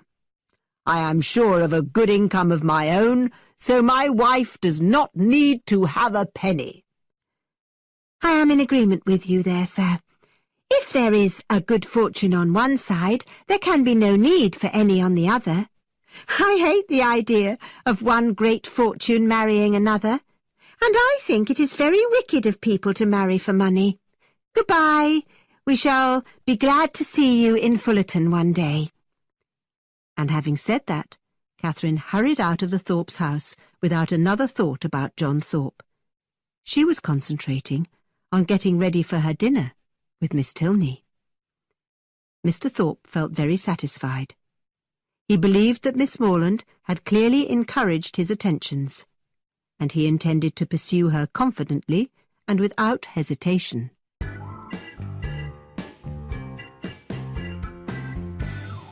Chapter 6. A Friend's True Nature Revealed. Catherine went to the Tilneys' lodgings with high hopes of a particularly pleasurable evening, and of course this could only lead to disappointment. Although General Tilney was extremely polite to her, Eleanor Tilney welcomed her warmly, and Henry Tilney was as charming as usual, the happiness that Catherine had expected was not achieved. Somehow the evening did not have the spirit, or perhaps the magic, that Catherine had wished for. On leaving the party, Catherine's conclusion was that nobody was to blame, and that the evening was just one of those unfortunate failures that happen occasionally. But when she described the evening to Isabella, her reaction was very different. I blame it on pride. Rude, unbearable pride. The people in that family think they are very grand. I have never heard of such unfriendly behaviour as Miss Tilney's. Hardly even to speak to you, a guest. But Isabella, you are misinterpreting my words. Miss Tilney was not rude. She was very polite, very proper and correct. Please don't defend her, or her brother. He had appeared so attached to you, and then he hardly looked at you when you were a guest in their house. How rude!" "No, Isabella, that is not what I said. I simply meant that he did not seem in good spirits." "I hate this type of inconstant behaviour in anyone. Never think of him again. He does not deserve your attention." "I do not suppose that he ever thinks of me," said Catherine. "Do you see how different he is from your brother and from mine? I really believe that John has the most faithful heart." "But General Tilney, I assure you, could not have treated me with more attention or with greater politeness. It seemed that his only care was to make me happy." "Oh, I do not suspect him of pride. John thinks very highly of him, and I trust my brother's judgment." "Well, we will meet again this evening at the rooms, so I will wait until then to judge their behaviour towards me." "And must I go?" asked Isabella. "Of course, I can refuse you nothing, but you know that my heart is elsewhere. And you know that it is completely out of the question for me to think of dancing, so please do not suggest it, although I know that Charles Hodges will beg me to dance with him." Isabella's opinion of the Tilneys did not influence Catherine's view of them. She was certain that they had not meant to be quiet or proud when she dined with them, and that evening she was proved right. Both Miss Tilney and her brother were clearly happy to see her, and treated her very kindly throughout the evening, and once again she enjoyed her usual happiness as Henry's dance partner. At the end of the first dance, a tall, handsome young man approached Eleanor and Henry Tilney, and Catherine learned that this was their older brother, Captain Tilney. After a short, polite conversation, the older brother asked if they knew the pretty young woman sitting with some of the older ladies. Catherine explained that it was her good friend, Isabella Thorpe. "Could you please introduce me to her?" asked Captain Tilney. "I would like to invite her to dance." "I'm afraid that she would not dance this evening for any reason in the world, although I think it is very kind of you to think she might wish for a partner," said Catherine. When Catherine and Henry were returning to the dance floor, Henry said, "Thank you for thinking that my brother was being kind in wanting to dance with Miss Thorpe. You allow the rest of the world to have motives that are as good and generous as your own." Catherine was lost in thought about Henry's comment when she heard Isabella's voice. She looked up and saw her with Captain Tilney, standing in the set opposite her and Henry. Isabella raised her eyebrows for a second and then smiled. "How could this happen?" Catherine said to Henry. "Isabella was so determined not to dance." "And has Isabella never changed her mind before?" "But what about your brother? Why did he invite her to dance after what I said?" asked Catherine, feeling very confused. "My brother makes his own decisions, but his behaviour does not surprise me. She is very pretty, and that would have been enough reason for him to have asked her." Catherine had no opportunity to speak to Isabella until the dance had finished and they were walking round the room arm in arm. "Dear Catherine, I know you are surprised that I danced, and now I am exhausted, but he is very amusing, I must admit, although I would have preferred to sit still all evening." "Why didn't you?" asked Catherine, thinking of her brother. "That would have made me look quite spoiled, and you know how I hate that kind of behaviour. I refused him as long as possible, but he would not give up. He said that he would dance with me, or with no one. Such nonsense! Since there would be no peace until I danced with him, and knowing that your dear brother would not want me to sit, Throughout the evening, I had to accept his invitation. He is such a smart-looking young fellow. Did you see that every eye was upon us? He is a very handsome man, Catherine agreed quietly. Oh, yes, I suppose he is very good-looking, but too proud. I scolded him about that several times, in my way. Catherine was with Isabella in the sitting-room of the Thorpes' lodgings when her brother James's second letter arrived from Fullerton. It contained a summary of his father's kind arrangements for James and his wife's future happiness. As a clergyman, he would be given his father's living with the salary that went with it, and he would receive a future inheritance of equal value, then doubling his yearly salary. James wrote how grateful he was to his parents, and explained the necessity of waiting between 2 and 3 years before he would have his parish and he and Isabella could marry, which is what he had expected. Catherine followed her brother's lead, and, feeling very satisfied with her parents' generosity and good wishes for the young couple, congratulated Isabella on having everything so pleasantly settled. "It is very charming, I am sure," said Isabella softly. "Mr. Morland has behaved generously without doubt," added Mrs. Thorpe, looking anxiously at her daughter. "I am sure that he would do more if he could. I am certain that if his fortunes change, he will do more for you and his son in the future. A clergyman's salary is a small amount to begin on, but you are very modest in your needs, dear Isabella." "Well, as you know, I never think of myself," Isabella began, "but I do not want to injure my dear James. Such a small income is hardly enough to pay for the essential requirements of life. For myself, that is unimportant. I never think of myself. Anyway, Mr. Morland has a right to do what he likes with his own money."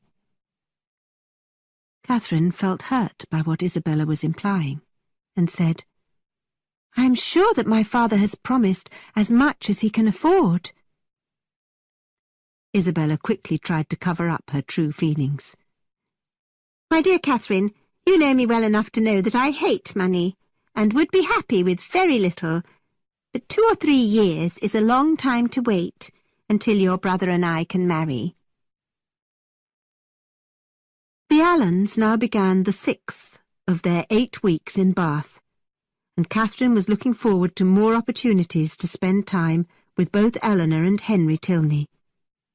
But on her next visit to Miss Tilney at Milsom Street, she was disappointed to learn that the family would be leaving Bath at the end of the following week.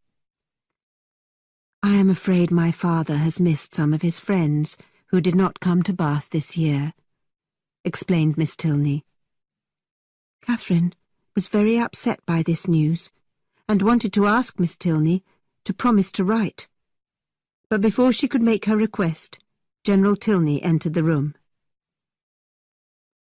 "Well, Miss Morland," he said to Catherine, "have you agreed? We leave Bath a week from Saturday, and if you will accompany us to Northanger Abbey, none of us will have any reason to miss this place.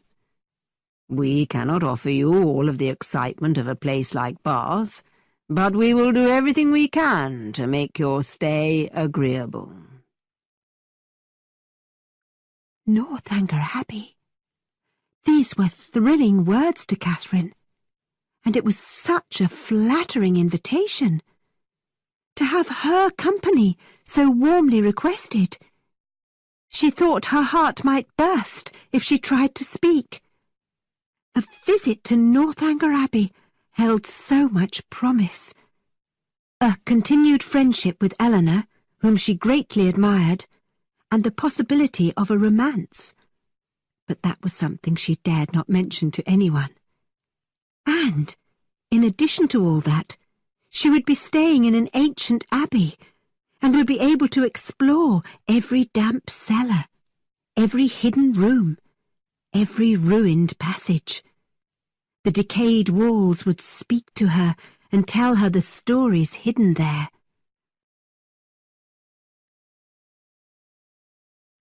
With a mind so full of excitement about her stay at Northanger Abbey, Catherine was hardly aware that 2 or 3 days passed without her seeing Isabella for more than a few minutes at a time. But one afternoon, Isabella sought her out in the pump room and asked her to sit with her on her favourite bench between 2 doors, where they could see everybody who entered the room before they were seen. As the 2 friends chatted, Catherine noticed that Isabella's eyes continually turned towards the entrance as if she were waiting for someone. Catherine decided to tease her friend a little and said, "Don't worry, Isabella. James will be here soon." "Catherine, my dear creature, do not think that I always want to keep James at my elbow. It would be awful to always be together." "And so, you are going to Northanger Abbey. I am very glad for you. I understand that it is one of the finest old places in England, and you must write and tell me all about it." "I will do my best. But who are you looking for? Are you expecting your sisters?" "I am not looking for anybody. My eyes must be somewhere, and you know my eyes wander when my thoughts are 100 miles away. Tilney says it is always the case with certain types of minds. But forget about that. I have something important to tell you. I have just had a letter from John, and I am sure you can guess what he has written about." "No, I cannot. Why could I?" asked Catherine innocently. "Catherine, don't be naive. You know that he is head over heels in love with you." "With me? Dear Isabella, why would you say such a thing?" "My sweet Catherine, be honest, and don't pretend you are not aware of his feelings. John says in his letter that just before he left Bath, he made it clear that he intended to propose marriage to you very soon, and that you encouraged him quite openly." "Isabella, I am completely astonished by what you say. I had no idea that your brother was in love with me, and I certainly did not encourage him in any way. I sincerely swear that no talk of his proposing marriage to me ever passed between us. He must have misunderstood me in some way, because I never thought nor wished for anything of this kind from him. Please explain to him as properly as possible that I did not intend to deceive him in any way. But if I could think of one man more than any other, he is not that person. Please don't be angry with me, Isabella, because we shall, of course, still be sisters-in-law." "Yes, yes," Isabella said, blushing. "But there are more ways than one of our becoming sisters." "But what am I talking about? My mind is wandering again. So you are determined not to accept a proposal from John?" "I cannot return his love, and I certainly never meant to encourage him," insisted Catherine. "I must say, Catherine, that I agree with you. What would you and he live on? He has very little money. And it is no good saying that people can live on love, because it is just not possible. I think John cannot have received my last letter." "And so you do understand what I have said. I did not mean to encourage your brother." "Of course I understand," said Isabella. "A little harmless flirtation often leads one person to assume they know another's mind. I assure you that I am the last person in the world to judge you severely in such matters. Circumstances change. What one means one day, one may not mean the next." "But my opinion of your brother did not change. You are describing something that did not happen." Without listening to Catherine, Isabella continued with her own thoughts. "Nobody should rush into an engagement before knowing what they are doing. and young men change their opinions so easily. Why should a brother's happiness be more important to me than my friend's? My advice to you, Catherine, is not to be in a hurry. Tilney says people often deceive themselves about the state of their own heart, and I believe that he is right. Oh, look, here he comes. But he will not see us here. But Captain Tilney walked directly to their bench and took the seat next to Isabella. The two of them began whispering together, making Catherine very uncomfortable and very jealous for her brother. Finally she stood and said, "Isabella, I would like to join Mrs. Allen. Will you walk with me?" "You go without me," Isabella said. "I must wait here for my sisters." Catherine could do nothing to persuade Isabella to leave the bench, and so she found Mrs. Allen and left the pump-room. It seemed to her that Captain Tilney was falling in love with Isabella, and that her friend was unconsciously encouraging him. It had to be an unconscious flirtation, because Isabella was engaged to James. But Catherine was left confused and worried by her conversations with Isabella that day. Why had she talked so much about money? Why had she been so obviously pleased at seeing Captain Tilney? And how did John Thorpe come to the conclusion that she had encouraged him to fall in love with her?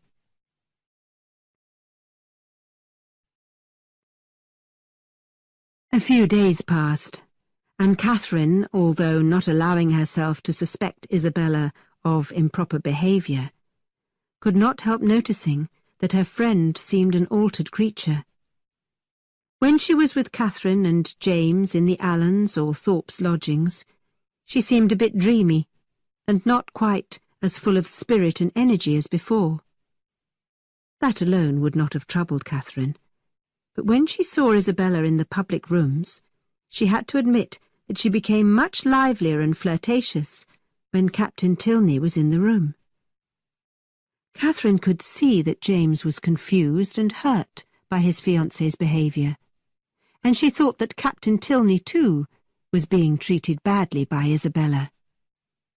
Surely Isabella had not told him that she was an engaged woman. Otherwise, he would not have flattered her with so much attention. Catherine worried so much about the situation that she finally decided to speak to Henry Tilney about it, describing what she had observed, and ending by saying, "I'm certain that your brother must be unaware that Miss Thorpe is engaged to be married to my brother James." "My brother does know that," replied Mr. Tilney. "Does he?" asked Catherine. "Then why does he pursue Isabella as if she was unattached? He will have his heart broken if he falls in love with her." "I am sure that my brother can look after his own heart," Henry said with a smile. "I have told him that Miss Thorpe is engaged, but he is his own master, and will do as he pleases." "But he is giving great pain and anxiety to my brother." "Are you sure that this distress is caused by Frederick? Is it his attentions to Miss Thorpe, or Miss Thorpe's reaction to them, that gives pain to your brother?" "Is it not the same thing?" "I think your brother would understand the difference. No man is offended by another man's admiration of the woman he loves. It is the woman only who can turn it into a tragedy." "Should I warn James? Or can you speak to your brother and advise him to leave Bath?" "I do not believe that any one of the three people involved in this situation would thank us for our advice.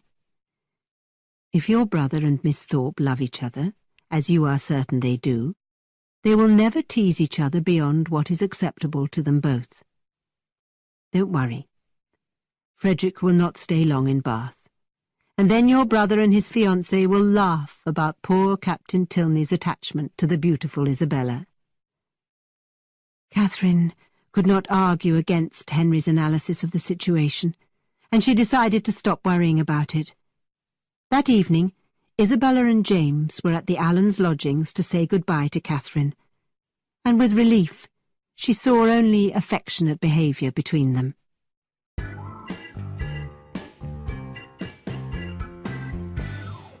Chapter 7. Disappointment at First Sight. The next morning, Catherine was at the Tilneys' lodgings, ready to begin her journey to Northanger Abbey. She was unusually nervous, wanting to do exactly what was right to maintain her new friend's high opinion of her. But she had no need to worry. Miss Tilney's good manners and Henry's smile soon drove away any anxious feelings, and General Tilney welcomed her very warmly and looked after her every need. Even Captain Tilney appeared in the sitting-room to wish them all a safe journey, although Catherine heard him whisper to Eleanor, "How glad I shall be when you're all on your way home." Catherine joined Eleanor and a servant inside one carriage. Henry and General Tilney were in the front carriage, with Henry driving. Finally, the journey of 30 miles from Bath to Northanger Abbey began. Our heroine relaxed and enjoyed Eleanor's company as she observed a road that was entirely new to her. She looked back at Bath without regret, excited about being with Eleanor and Henry and about spending time in a real abbey. After 2 hours, which flew by for Catherine, the carriages stopped for lunch. Catherine could not help noticing the General's habit of giving orders and dominating every conversation. He gave his opinion about the journey, about the inn at which they had stopped, the service of the waiters, the quality of the food, and even about the weather. Eleanor and Henry spoke very little when their father was part of the group, and Catherine felt a sense of relief when it was time to return to the carriages and get away from General Tilney. But the General delighted her with a surprising suggestion. "The day is very fine, Miss Morland, and I think you would see more of this beautiful countryside if you took my place with Henry at the top of the front carriage." And so, Catherine found herself sitting beside Henry, as happy as any girl who ever existed. And Henry drove so well.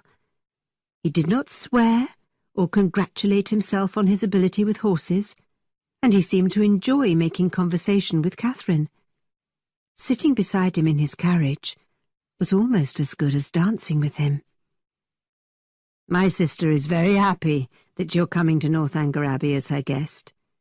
She does not have a true friend in the neighbourhood, and is looking forward to this time with you." "But you are with her most of the time, aren't you?" "Northanger is my home for about half of my time. I have my own house in Woodston, which is nearly 20 miles from my father's house, and I must spend some of my time there, in my parish. Of course, I am always sorry to leave Eleanor." "And the Abbey? You must be very fond of the Abbey." Henry smiled and said, "You seem to have formed a very positive view of Northanger Abbey." "Yes, I think I have. It is a fine old place, isn't it? Like the kind of places one reads about in Mrs. Radcliffe's novels." "And are you prepared to meet the type of frightening experiences that may occur in such houses? Do you have a brave heart? Are your nerves strong enough for secret rooms and hidden staircases?" said Henry in a low, quiet voice. "Oh, yes," cried Catherine. "But I will not be easily frightened with so many people in the house. We are not returning to it after it has stood empty for years and no one expects us. I have read about that kind of thing happening in novels, and then mysterious and scary things occur." "No, that is certainly not the case at Northanger. We shall not have to feel our way along a dark hall, with only the dying coals of a distant fire to light our way. Nor will we have to make our beds on the floor of a room without windows, doors, or furniture. I am sure you have read about such circumstances too, in one of your favourite novels," suggested Henry. "Of course, as is the custom in old houses," he continued, in his dramatically low voice. "You will be in a separate part of the house, away from the rest of the family. And when we go to our warm, familiar rooms at the end of the evening, Dorothy, our ancient servant, will lead you up a different staircase, and then along several dark passages, into an apartment that has not been used since a very old aunt died in it more than 20 years ago. Will that frighten you?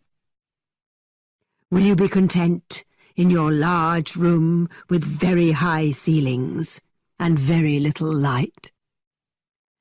The walls in this room are hidden behind dark, heavy tapestries, and the bed is covered in material appropriate for a funeral. Will your blood run cold when you enter? Will you be happy to spend the night there alone, with nobody close enough to hear you if you shout or even scream?" "But that will not happen to me, I am sure," said Catherine, in a trembling voice. "You are describing what happens in novels." "But what are they based on? Think about the furniture you will find in your apartment. Not tables, wardrobes, or drawers. But in a dark corner, you might see a broken violin, or a tall black cupboard from several centuries ago. And over the fireplace, an oil painting of a handsome military man whose eyes seem to follow you round the room. And Dorothy, before leaving you, tells you that you will be alone in this part of the house, with only the ghosts of the past to keep you company. With these parting words, she disappears down the dark hall, and you listen until you can no longer hear her footsteps. You hurry to the door, wanting to lock it. But there is no lock or key. "Oh, Mr. Tilney, how frightening! It is like a scene from Udolpho, but it cannot really happen to me. I am sure your housekeeper is not really Dorothy, and there are no ghosts at Northanger Abbey, are there? What else might happen?" "I think you will feel frightened on your first night, but nothing unusual will happen to you. Not on that night. You will go to bed and get a few hours of disturbed sleep. But on your third night, there will probably be a violent storm. The thunder will be so loud and so frequent that the whole abbey will shake. A terrible wind will accompany the noise, and when the lightning flashes, you will see movement behind the heavy tapestries. Because you are naturally curious, you will get out of bed to investigate, and behind a tear in one of the tapestries, you will discover a small secret door. With your lamp in your hand, you will pass into a small, dark room. "No, I could not go into the room. I would be too frightened." But you would enter, because Dorothy has told you about a secret underground passage between your apartment and the Church of St. Anthony, less than 2 miles away. Could you resist such an adventure? No, you will go into the small dark room, which leads to several more tiny rooms. You will see a sharp knife in one room, drops of blood in another, and in a third, chains and a whip. Finally, you find a large, old-fashioned cupboard, and when you unlock its doors, you find drawers, one of which contains many mysterious sheets of paper.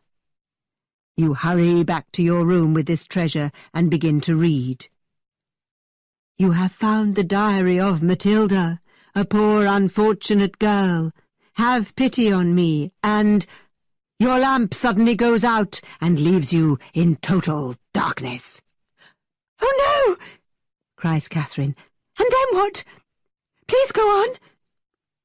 But Henry could not continue telling the story without smiling, and Catherine at last understood that he was amusing himself by frightening her.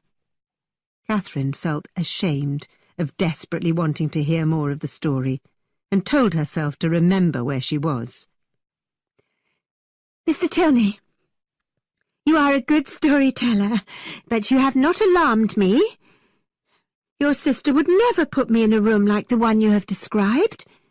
I am not afraid of anything at Northanger Abbey," insisted our heroine. Just then, the Abbey came into view, and Catherine found that she was more than a little disappointed. Parts of the building were very low, and she could not even see an ancient chimney. But it was a real abbey, and she was delighted to be there, even when she saw that the hallway and informal sitting room were very modern and decorated with elegant furniture. She had to admit that this was not what she had wished for. She had dreamed of entering a scene from Udolpho, but instead found herself in a richly decorated, beautiful, comfortable home. Soon she was taken to her own room by Eleanor, who asked her to be ready for dinner in 25 minutes. This room was nothing like the one that Henry had described. There was pretty paper on the walls and a lovely carpet on the floor. Everything, in fact, was very handsome, comfortable, and even cheerful. She was determined to change her clothes quickly and be early for dinner, because she did not want to risk upsetting General Tilney.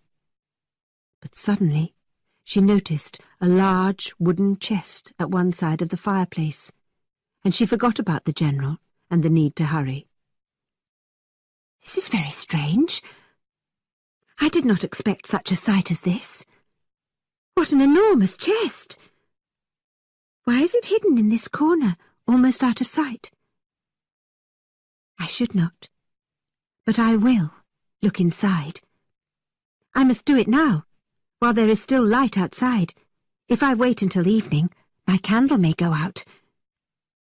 Without hesitating, Catherine tried to open the old oak chest, but had trouble with the lock, which was made of ancient-looking dull silver. The handles at each end were broken, perhaps by some awful violence, and in the centre of the lid there was a silver plate with some mysterious writing which she could not understand. Could it say Tilney in a foreign alphabet? Or did the chest not originally belong to the family? By what strange events could it have become theirs? Catherine's curiosity grew by the second, and she became more and more determined to open the chest. With trembling hands, she had just managed to turn the lock and lift the heavy lid a few centimetres when a servant knocked on the door. Catherine dropped the lid immediately, and it came down with a tremendous bang. "Miss Tilney has sent me, miss." "Do you need any help with dressing for dinner?" asked the servant. This kind offer brought Catherine to her senses and reminded her of what she should be doing at that moment. She dismissed the servant and rapidly changed her dress, although her eyes kept returning to the chest. She was ready so quickly that she believed she had time to examine the chest again. She hurried to the corner and, with all her strength, threw back the lid. She was astonished to discover a beautiful new white blanket, folded neatly and resting at the bottom of the chest, and nothing more. Catherine was staring at the blanket when Miss Tilney, hoping that her friend would be ready for dinner, entered the room. "It is an odd old chest, isn't it?" said Miss Tilney, as Catherine hastily closed the chest and turned away from her friend's eyes. Our heroine was blushing and feeling ashamed of her wild imagination. "It is impossible to say how long that chest has been in our family," continued Miss Tilney. "I do not know why it was put in this room, but I have left it here because it is handy for blankets and sheets. And in that corner it is out of the way." Catherine could not speak, but made herself calm down and hurry down the stairs with Eleanor to join Henry and General Tilney in the dining-room. The General insisted on punctuality and was looking at his watch as the two young ladies entered the room. He violently pulled the bell beside the fireplace and shouted, "Dinner to be on the table immediately!" Catherine felt extremely nervous as she took her place at the table, worried about offending the General and cursing her own interest in old chests. The General scolded his daughter for making their guest hurry down the stairs, and then recovered his politeness. Catherine was distressed at having caused Eleanor any discomfort, but the General was so kind and attentive towards her that with this and a healthy appetite, Catherine soon recovered her peace of mind and began to enjoy being at Northanger Abbey. She actually felt a very positive sense of happiness.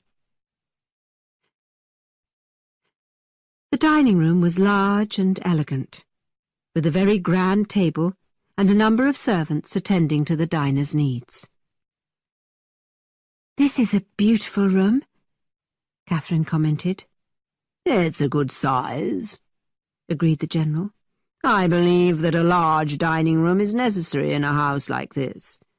But I suppose you are used to much grander dining-rooms at home and at Mr. Allen's house."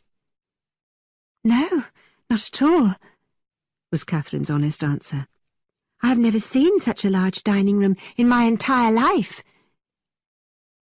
The General's mood brightened when he heard this, but he politely said, "I am sure that there is more comfort in a smaller dining-room. I am sure that Mr. Allen's house has everything in the correct size for perfect happiness."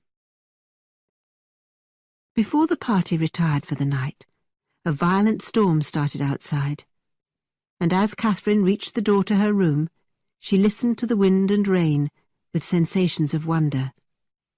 The night made her think of the horrible scenes which Mrs. Radcliffe's buildings had witnessed.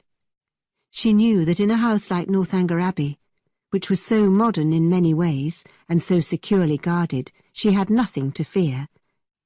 And so, after noticing that Eleanor's apartment was very close to hers, she entered her room with a reasonably strong heart and steady nerves. Catherine looked across the room and saw the window curtains move, and so she forced herself to step boldly forward, and, while softly whistling a little tune, she courageously looked behind each curtain and found nothing unusual.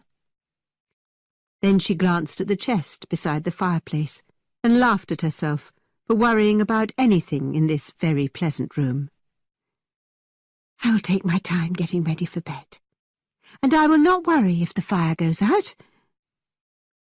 Catherine felt satisfied with her own determination to be brave and normal. She happily prepared herself for bed and watched the fire die away.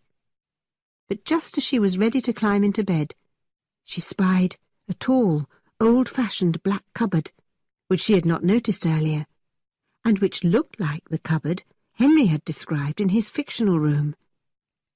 Had he, in fact, been talking about this particular cupboard? Catherine took her candle and examined it closely. It was very handsome, black with gold handles, and very old. The key was in the door, inviting her to look inside.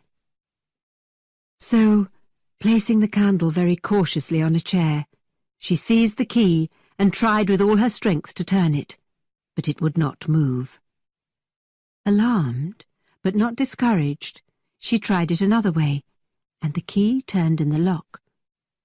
but the door would not open. She paused a moment, listening to the wind roaring down the chimney and the rain beating against the windows, and everything seemed to warn her not to open this mysterious cupboard. But Catherine knew she would not be able to sleep until she had seen what was hidden within. She tried the key again, moving it in different directions until the door suddenly opened. Catherine's heart leapt at such a thrilling victory. Now she saw a variety of drawers of different sizes, and she bravely began to open them and examine the interiors. Each was equally empty. But Catherine had read enough novels to know that such cupboards often had secret, hidden sections, and so her search continued, and she was successful. By opening a door behind the first set of drawers, Catherine discovered a roll of papers that had been pushed back into the furthest part of the cupboard. Her heart trembled, her knees shook, and her cheek grew pale. With an unsteady hand, she seized the precious treasure and was determined to read every line before she attempted to rest. Could it be the diary of Matilda, the young woman Henry had told her about? But then, something horrible happened.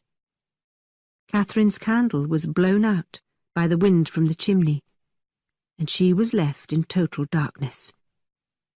She heard footsteps outside her room, and a door banged shut. By now, there was a cold sweat on Catherine's forehead, and she was trembling from head to foot. The papers fell from her hand as she jumped into her bed and hid beneath the blankets. To close her eyes in sleep was impossible. Her thoughts were going in every direction. Had Henry intended her to find Matilda's diary? How long had it been hidden in the cupboard? Would she be the first person to discover its secrets? She was determined to read the diary, which she was sure she had found, as soon as there was enough sunlight to see. Hour after hour passed, and Catherine could do nothing but listen to the terrible storm, which seemed to be warning her of hidden dangers, and pray that morning would come quickly.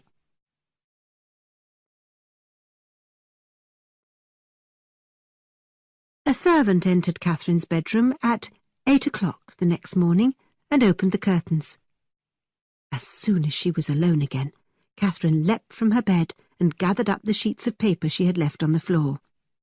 Then she jumped back into bed to enjoy the luxury of discovering Matilda's secrets while resting on her pillow. Her greedy eyes glanced rapidly over one of the pages.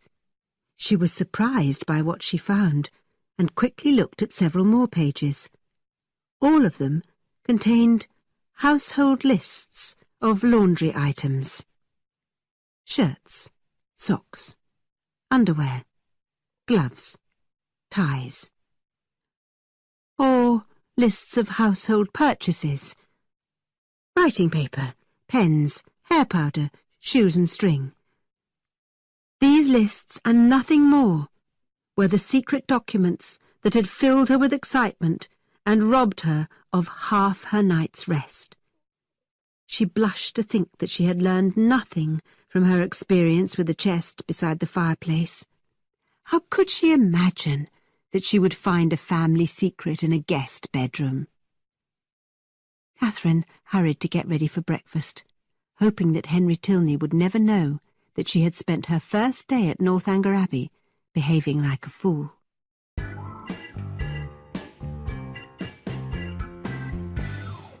Chapter 8. A Gothic Interpretation of Reality. Catherine was extremely impressed by the elegant breakfast table, and she made a pretty comment about the beautiful plates and cups. "I am pleased that you approve of my choice," General Tilney responded. "These dishes were manufactured in this county, and I believe the set is as fine as anything from the continent. In fact, I hope that soon I will have the opportunity of selecting another set of dishes from the same company, although this time not for my own dining room. Catherine was probably the only one of the party who did not understand what the General was hinting at. Soon after breakfast, Henry left them for a 3-day visit to Woodston, where he had parish work to do. As the other 3 watched him go, Catherine asked his father, "Is Woodston a pretty place?" Over the last few years, I've tried to make the house and gardens a suitable place for my son, General Tilney explained. It is a family living, and I want Henry to be happy there. Of course, his clergyman's salary is not important, although he could easily live on it. What is important for any son is to have a job, to be employed in worthwhile work. Even Frederick, my eldest son, who will inherit one of the largest pieces of private property in the country, has his profession. I am sure that your father, Miss Morland, would agree with me." Catherine could not answer for her father, but she was very impressed with everything General Tilney had just said. "Now, last night, you mentioned that you would like to see the rest of Northanger Abbey. It would be my privilege to show you the house and the gardens, if you can be ready to go out in 5 minutes. I will wait for you, young ladies, at the front door." Catherine would have preferred to go around the house with only Eleanor, and her disappointment showed on her face. "I hope you do not mind joining my father," said Eleanor, almost apologetically. "He always walks out at this time of day." Catherine thought it was odd that the General always took his walk so early. Neither her father nor Mr. Allen did so. It made her wonder about her host. She certainly wanted to see the house, but she had to admit that she was not very interested in seeing the gardens. Nevertheless, when Catherine was outside, being guided around the exterior of the Abbey, she was more impressed than she could ever have predicted. She admired the size, the design, the beauty of the buildings, as well as the wonderful gardens. General Tilney considered her reaction and all of her comments both pleasing and appropriate, especially when she made it clear that nothing in Fullerton, not even on Mr. Allen's land, could compare to what she was seeing at Northanger Abbey. Finally, the General said, "Here is a handy door. I think you young ladies are probably ready to go inside and get warm." "But I will take our guest down this narrow path," said Eleanor. "It is my favourite walk. Will you join us, Father?" "No, Eleanor. It is cold and damp along that path. I will go across the park and meet you later. But don't show our guest around the inside of the house until I join you." As the young ladies walked along, Miss Tilney said, "This was my mother's favourite walk, and brings back memories of her." "I am surprised, then, that the General would not enter it. Your mother's death must have caused great grief and distress." "Yes, and it causes more pain every year. I was only 13 when she died, too young to understand that I had lost a constant friend whose love and advice I could rely on." Catherine wanted to know more about Mrs. Tilney, and eagerly asked many questions. "Was your mother a charming woman? Is there a picture of her in the Abbey? Did this dark path reflect something sad in her?" As Catherine listened to Eleanor's answers, she came to the conclusion that General and Mrs. Tilney had had an unhappy marriage. He did not love her favourite path, so how could he have loved her? And there was something in his handsome face that told Catherine he had not behaved well to his wife. "Is the picture of her in your father's room?" was Catherine's final question. "No," answered Eleanor quietly. "My father was never satisfied with the picture, and would not hang it in the sitting room or in his apartment. After Mother's death, I found it and hung it in my bedroom. I will show it to you, if you would like to see it. Catherine believed this was one more proof that the General did not love his wife, and must have been extremely cruel to her. She knew this kind of selfish, unfeeling man from her novels, and as he led her around the house, she came to the conclusion that General Tilney was the type of man that Mrs. Radcliffe often wrote about. Someone with dark, dangerous secrets. A man who lived by his own rules. The General proudly pointed out the many modern improvements he had made to Northanger Abbey, as they walked through the living rooms, the kitchens, the offices and the storerooms. Everything had been done to make the house both comfortable and efficient to run. But Catherine wondered if there was anything left of the original 15th century building. Had every ancient treasure been swept away for the sake of domestic economy? They finally returned to the chief staircase and walked up to examine 3 large guest rooms which had been decorated in the last 5 years. "We hope to have other guests from Fullerton staying here in the future," said the General, and Catherine was pleased by this kind thought for her family. At the end of this grand hall, they reached a set of large doors, which Eleanor began to open. "No, Eleanor, Miss Morland has seen enough. There is nothing else worthy of her notice. We will retire to the library for a cup of tea after so much exercise." Catherine watched as the heavy doors were closed, and believed that the General had excluded her from the most interesting part of the house. When she was alone with Eleanor, Catherine learned that the room in which Mrs. Tilney had died was behind those doors. She imagined that the General's guilt, not grief, kept him away from that room. "Has the room been kept as it was when your mother died?" asked Catherine eagerly. "Yes," answered Eleanor. "Even after 9 years, it is still exactly as she left it." "I suppose that you were with her when she died?" "No," said Eleanor sadly. "I was unfortunately away from home. Her illness was sudden and short. It had ended before I could return." Horrible pictures came into Catherine's head. Could Henry's father have caused his wife's death? That evening ended quietly, and as the young ladies retired, General Tilney said that he had to spend several hours in his office looking over some important papers. Catherine would not let herself believe that the General had business to take care of. She thought there was a deeper reason for his late hours, something that could only be done when the rest of the household was asleep. Catherine analysed what she believed were the facts. Mrs. Tilney's illness was very sudden. Her daughter was away from home at the time, and probably her sons were too. General Tilney was a jealous and cruel man. What was her conclusion?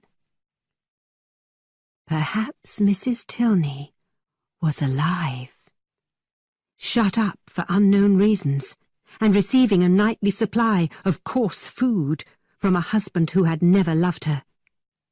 The poor woman must be a prisoner in the oldest part of the Abbey, the part that Catherine was not permitted to see.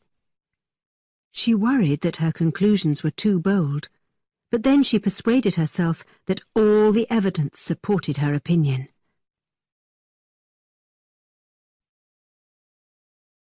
Catherine was determined to find out more about the tragic life of Mrs. Tilney, and she watched for an opportunity to visit the mysterious rooms that the General did not want her to see.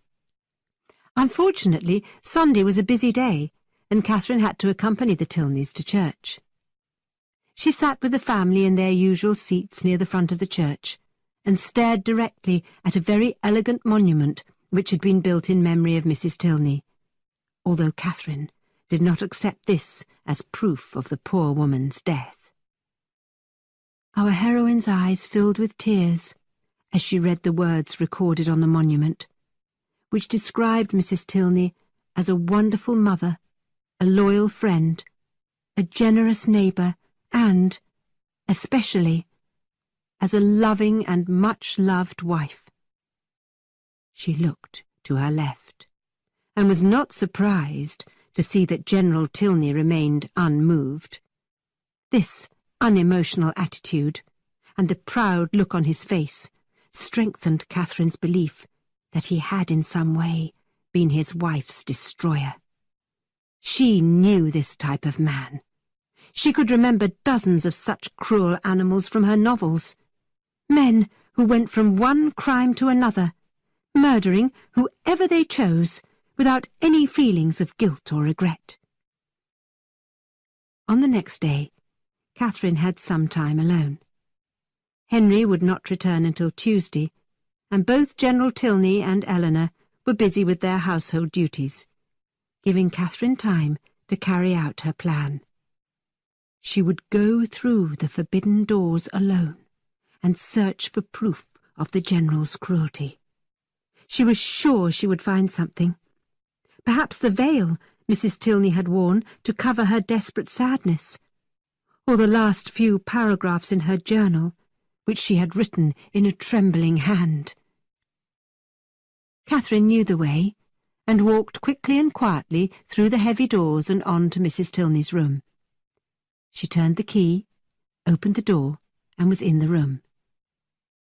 But it was several minutes before she could take another step. What kind of horrible scene did she face? What surprise took her breath away? It was a clean, beautiful, modern lady's bedroom. It was filled with handsome furniture, and the bright afternoon sun poured through two large windows which looked out on the most attractive flower gardens. Catherine's common sense told her that this had been a cheerful place. She was filled with shame. How could she have assumed so much? She was sick of exploring and analysing. She only wanted to return quickly and safely to her own bedroom and to keep all her suspicions to herself. But just as she stepped towards the door, she heard footsteps, and as she entered the hall again, she found herself face to face with Henry Tilney. "Mr. Tilney," Catherine cried, "why did you come up that staircase?" "I always use that staircase. It is the easiest route from the stables to my apartment. And why shouldn't I use it? But may I ask why you were using that staircase? It does not connect with the passage to your room." "I have been to see your mother's room," Catherine explained, blushing deeply. "Really? Is there anything extraordinary to see there?" "No, nothing at all," said Catherine. Then she quickly added, "I thought you were not coming back until tomorrow." "I finished my business earlier than expected." "You look pale. Did I alarm you by running so fast up those stairs?" "Oh, no. And did you have good weather for your ride?" "Well, yes." "But has Eleanor ignored you and left you to find your way into all the rooms in the house by yourself?" "Oh, no, don't say that. She showed me most of the house on Saturday, and we were coming into these rooms, but then," whispered Catherine, "then your father stopped us." "Have you looked into all of the rooms in this part of the house?" "No. I only wanted to see you. Oh, isn't it late? I must hurry and get dressed for dinner," said Catherine nervously. "It is only 4:15, said Henry as they walked along the passage. For the first time in their acquaintance, Catherine wished to leave him, but he continued chatting. My mother's room is very attractive, isn't it? Large and cheerful, with such a wonderful view. I am surprised that Eleanor does not use it for herself. She sent you to look at it, I suppose? No, said Catherine, without adding any explanation. So, it was your own decision to visit my mother's room. Since there is nothing out of the ordinary there, I assume you went there to honour my mother's memory. I am sure that Eleanor has told you that the world never saw a better woman, but I still cannot understand the reason for your visit. What else did my sister say to make you curious about Mother's room?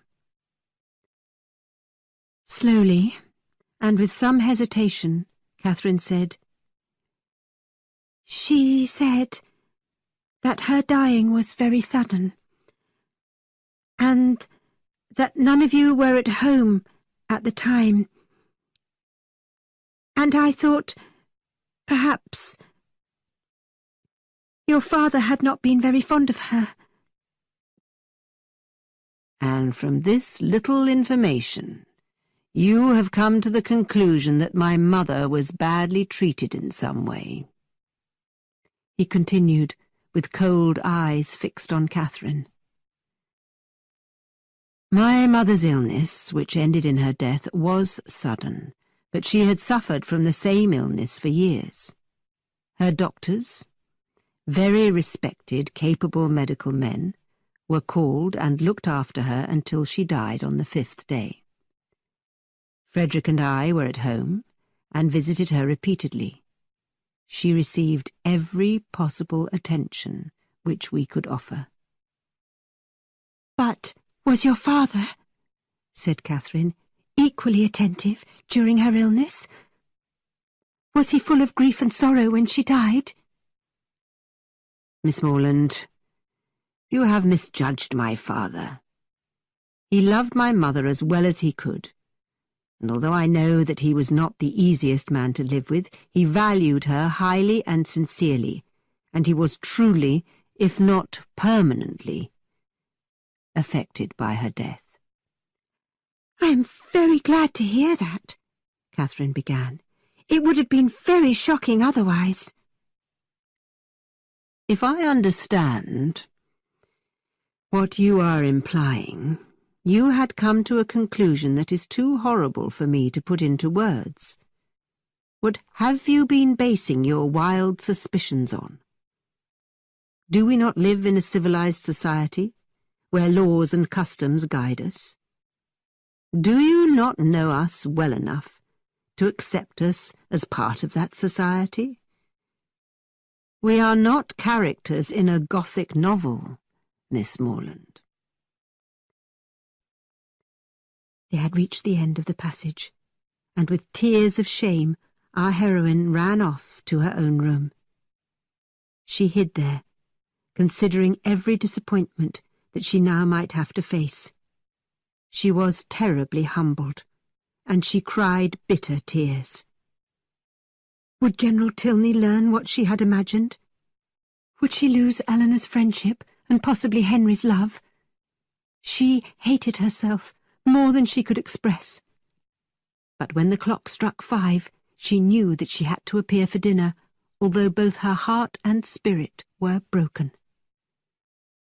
Henry was more polite than ever, seeming to know that Catherine was in need of a kind word and careful attention. Gradually Catherine began to feel better, and she started to hope that her foolishness had not cost her all of Henry's friendship.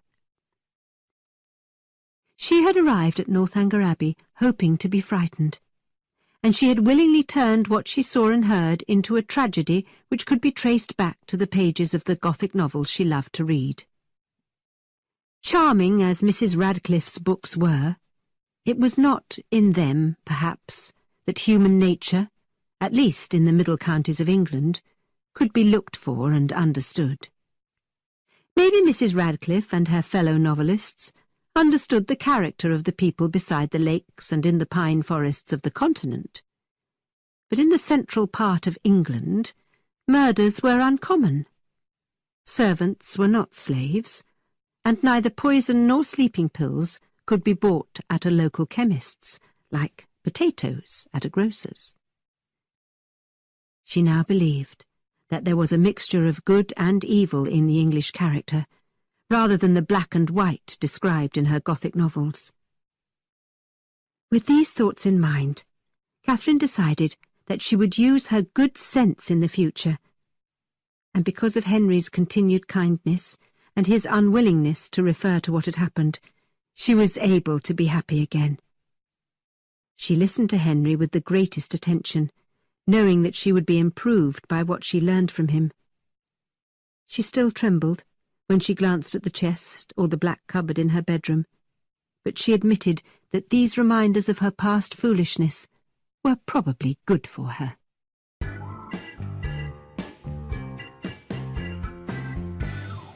Chapter 9. Distressing Letters. When Catherine was completely calm again at Northanger Abbey, she began to wonder why she had not heard anything from Isabella. She was impatient for news from Bath, and she wanted to know that her friend and her brother James continued on the best possible terms. Isabella had promised to write, and had assured Catherine that she was always strict about carrying out her promises. This, Catherine thought, made it very strange that she had not received a letter from Isabella. Then, on her 10th morning at the Abbey, Catherine found a letter beside her place at the breakfast table. She opened it and found that it was from James. Dear Catherine, this is not a letter that I want to write, but I think it is my duty to tell you that everything is at an end between Miss Thorpe and me. I left her and Bath yesterday, and will never see either of them again. You will learn the details from a different source, but I hope you will trust that my only mistake was to believe that my love was returned. Thank God I learned the truth in time. She has made me miserable forever. I hope that your visit to Northanger Abbey finishes before Captain Tilney and Isabella announce their engagement. I have been a fool, believing her words rather than the evidence in front of my eyes. I wish that I had never met her. Dearest Catherine, be careful how you give your heart. Catherine sat at the breakfast table with tears running down her cheeks, and with Eleanor and Henry wondering how they could help her. Fortunately, General Tilney was hidden behind his newspaper and took no notice of his guest that morning. Unable to eat, Catherine hurried off to the sitting-room to be alone as soon as it was politely possible. Eleanor and Henry recognized that their friend was distressed and were very concerned for her, and so, after half an hour, they quietly approached her. I hope you have not had bad news from Fullerton. Is your family all well? Eleanor asked gently. They are all well, thank you. The letter was from my brother at Oxford. Everyone was quiet for a few minutes. But then Catherine cried, I do not think I shall ever wish for a letter again. Poor James is so unhappy, and you will soon know why. I'm sure he is glad to have such a kind, affectionate sister. You will be a comfort to him if he is in any distress, replied Henry kindly. I have one favour to beg, Catherine said in a troubled voice. If your brother, Captain Tilney, is coming here, could you please give me notice, so that I may go away? Frederick? Has this anything to do with your friend, Miss Thorpe? Asked Henry. How quickly you have guessed, cried Catherine. And now I understand why she has not written to me. But please, read what my brother has written. Both Henry and Eleanor read James Morland's letter, and Henry said, I am very sorry that anyone you love is unhappy. but I cannot believe that Frederick ever intended to propose marriage to Miss Thorpe." Then Eleanor asked, "What can you tell me about Miss Thorpe's family? Does she have any fortune?" "Her mother seems a good sort of person, and her father is dead. They are not a wealthy family, and I believe Isabella has no fortune at all. But that would not matter to your family. Your father told me the other day that he only valued money because it allowed him to guarantee the happiness of his children." Henry and Eleanor exchanged a look. Then Eleanor said, "I can imagine Frederick flirting with a girl like Miss Thorpe, but he would not respect her for treating her own fiancé so badly. He has never found a woman good enough to love, and this situation would not make him love Miss Thorpe." "You might be wrong this time, my dear sister," said Henry. "Surely Miss Thorpe would not break off her engagement to Mr. Morland before securing a promise from the other gentleman. You may delight in such a sister-in-law. Open, honest, lively, with strong affections and nothing artificial about her emotions." "That kind of sister-in-law would be delightful," said Eleanor, smiling at her brother. "But perhaps," observed Catherine, "although she has behaved so badly to my family, she may behave better to yours. Now that she has got the man she really likes and wanted, she may learn to be faithful." "I trust she will be faithful to our brother," replied Henry, "unless she meets someone with more charm or even a better fortune. I think that is Frederick's only chance of escape." "You are right. I think ambition was her only motive when falling in love. I remember when she found out what my father would do for her and James, she was so obviously disappointed.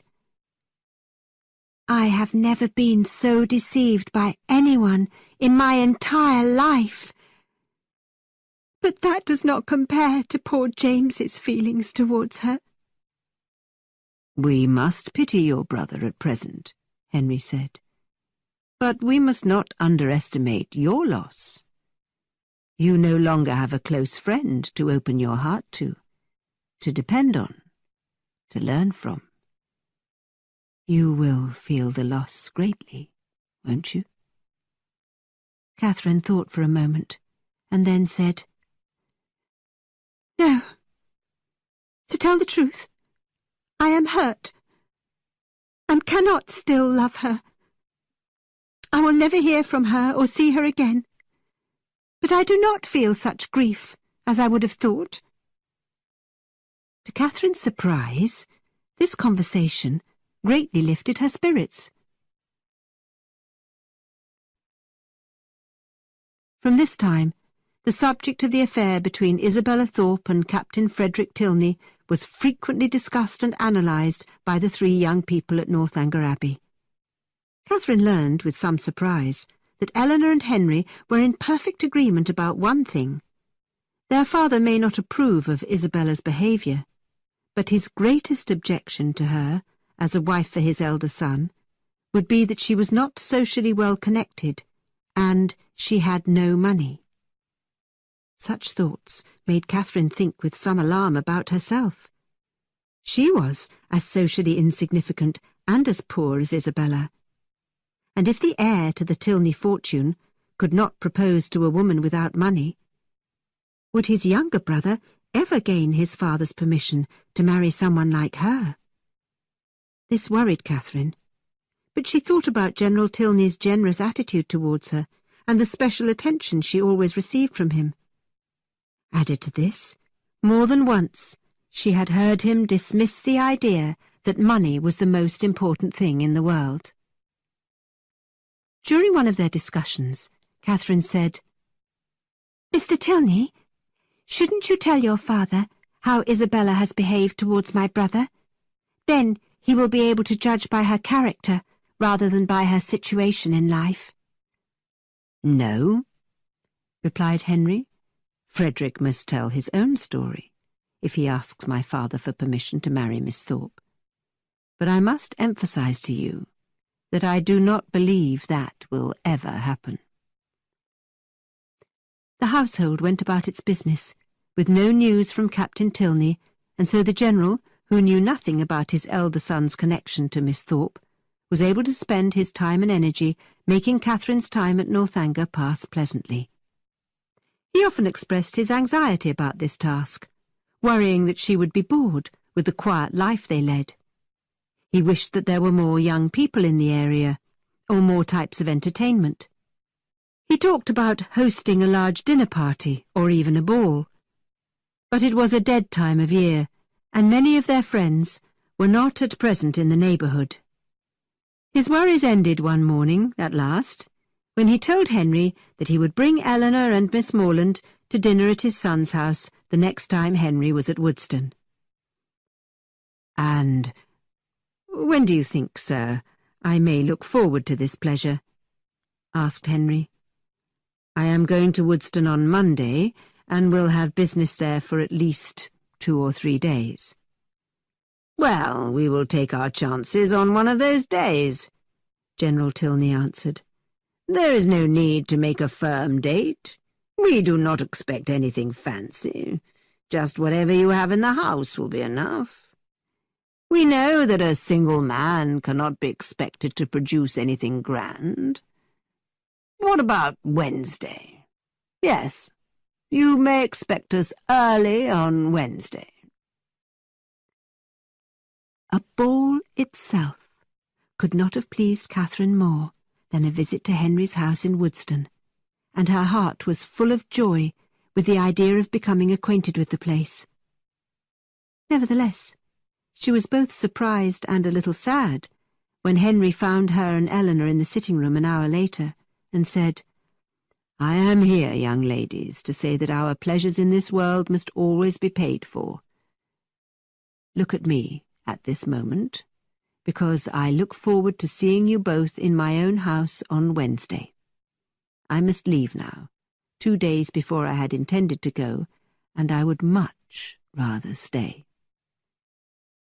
"But must you go?" Catherine asked, with a very sad face.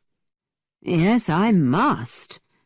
My old cook will be frightened half to death about preparing a dinner for my father. She will need as much time as possible to prepare everything." "But the General told you not to give yourself any trouble," said Catherine. Henry only smiled, and as he left he said, "I wish I could reason like you." Catherine always doubted her judgment, and agreed with Henry's, so she had to think about this. How could people understand each other if they said one thing so positively and meant something else? Only Henry and Eleanor could interpret what their father's words really meant. The hours from Saturday to Wednesday passed very slowly for Catherine. Everything was quieter, even rather dull, without Henry. Then she worried that Captain Tilney might arrive, and she could not imagine acting politely towards him. She thought a lot about her brother, and felt sad at having lost Isabella's friendship. Her only feeling towards Northanger Abbey itself was now one of embarrassment, and the idea of a country parish with a comfortable house was much more attractive to her. Finally Wednesday arrived, and by 10 o'clock the carriage left the Abbey with General Tilney, Eleanor and Catherine inside. And after an agreeable drive of about 20 miles, they entered Woodston, a large village in pleasant countryside. Catherine looked around and believed that she preferred it to any place she had ever seen. They drove through the village, looking at the neat houses, charming shops and tidy gardens, until they reached Henry's house at the far end of the main street. It was a newly built, large stone house, and, as they drove up to the door, Henry, with 3 or 4 energetic dogs, waited at the door to welcome them. When they were inside, The General, who seemed to think that Catherine would be disappointed by the house, began to defend it. "We are not calling it a good house. It does not compare to Northanger or to Fullerton, but we feel that it is decent and not inferior to the houses round here. I believe that there are very few clergymen in England with a house half so good." When the party entered the sitting-room, which was still without furniture, Catherine was delighted, and her comments satisfied even the General. "What a prettily shaped room!" she cried. "It is the nicest room I have ever seen. And it has a beautiful view. You must decorate it soon, Mr. Tilney, and enjoy it." "I believe it needs a lady's touch," said the General, with a satisfied smile. "Well, if it were my house, I would always sit in this room," Catherine declared. Henry entertained his guests with a wander round his garden, a look at the stables, and then a walk through the village. At 4, they returned to the house for a delicious meal of many courses, which the General seemed extremely pleased by. At 6 o'clock, after General Tilney had had his coffee, the carriage was waiting at the front door for the return trip to Northanger Abbey. Catherine felt certain that she could not possibly misinterpret the General's behaviour that day. It seemed clear that he expected her to become his daughter-in-law. She only wished that she could feel as confident about his son's plans. The next morning brought the following unexpected letter from Isabella. Bath, April. My dearest Catherine, I was delighted to receive your 2 kind letters, and I have 1,000 apologies to make for not answering them sooner. I am quite ashamed at being so idle, but in this horrible place one can find time for nothing. Thank God we leave here tomorrow, so please direct your next letter to me at my home, and write to me soon. I have not found any pleasure in Bath since you left. There is so much dust in the air, and everyone that I care about has left. I believe that if I could see you, I could put up with everything else, because you are more precious to me than anybody can imagine. I am worried about your dear brother, who I have not heard from since his return to Oxford. I fear that there has been some misunderstanding between us, and I am confident that you will make my position plain to him. He is the only man I ever did or ever could love. I trust you to make that perfectly clear to him. The spring fashions are in the shops, and the hats are simply the most awful you can imagine. I hope you are having a nice time at Northanger Abbey, but I am afraid you never think of me. I will not say anything against the family you are with, although I could, if I wanted, to be spiteful or ungenerous. I have learned that young men change their minds from one day to the next, and I am happy to say that the young man whom I dislike more than all others has left Bath. You will guess that I mean Captain Tilney, who, as you remember, was constantly following me and teasing me in the most flirtatious manner. But I know men too well to be fooled by him. He returned to his duties in the army 2 days ago, and I hope that I will never be bothered by him again. In the last 2 days he was in Bath, he was always flirting with Charlotte Davis, a rather plain girl. I refused to take any notice of him when I saw him on the street after that. What a contrast there is between him and your brother. Please send me news of dear James. He seemed so unhappy when he left Bath. Perhaps he had a cold or something else that made him feel unwell. I would write to him myself, but I have lost his address in Oxford, and I worry that he misinterpreted my behaviour in some way. Ask him to write to me, and we will sort everything out. I have not been going out in the evenings, except that I went to the theatre last night with the Hodges, after they teased me about staying in night after night. I had to show them that I was not staying in because Captain Tilney had gone. I went out to show everyone that I have a good spirit of my own. Do you remember Anne Mitchell? She was wearing a hat like the one I bought with you, but it did not suit her. I suppose it went with my odd face. At least Tilney told me so at the time, and said every eye was looking at me. But of course he is the last man whose opinion I would take any notice of. I wear purple all the time now. I know it is not the best colour for me, but it is your dear brother's favourite colour. Lose no time, my dearest, sweetest Catherine, in writing to him, and to me. Your friend forever. How could anyone be so false, so dishonest? Not even kind-hearted Catherine could be fooled by so many lies and so much self-interest. In fact, Catherine was ashamed of Isabella, and ashamed of ever having loved her. Her excuses for her treatment of James were empty, and Catherine could not believe that she had been asked to write to her brother on Isabella's behalf. He had suffered enough, and would never hear Isabella's name mentioned by his sister, never again. When Henry returned from Woodston, Catherine told him and Eleanor about the letter. "Your own brother has had a lucky escape," Catherine said sincerely.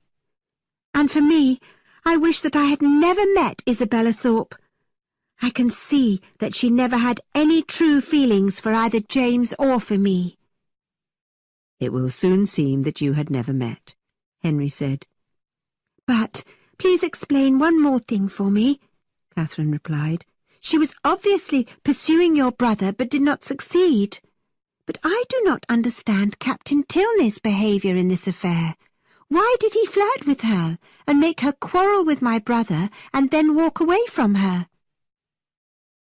"I cannot explain my brother's motives, but like Miss Thorpe, he thinks very highly of himself. Until this time, he has not been hurt by his flirtations," explained Henry. "I believe that he never really cared for your friend." "Well, I disapprove of this sort of behaviour," Catherine said quite angrily.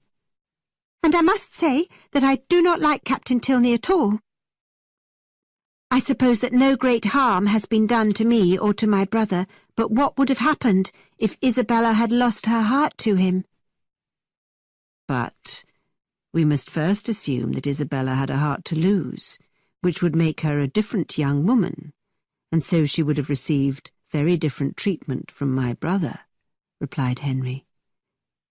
"It is good that you defend your brother," said Catherine. "And you must defend your brother's position, and understand that he should not feel sad about losing Miss Thorpe. He has had a lucky escape. Your own sense of what is right and wrong is so strong that you have not even thought of revenge against your friend. I admire you very much for that." Henry's admiration was enough to make Catherine feel better in any situation. She was determined not to think that Captain Tilney was completely evil. She decided she would never answer Isabella's letter, and she tried not to think about what had happened in Bath between those two ever again.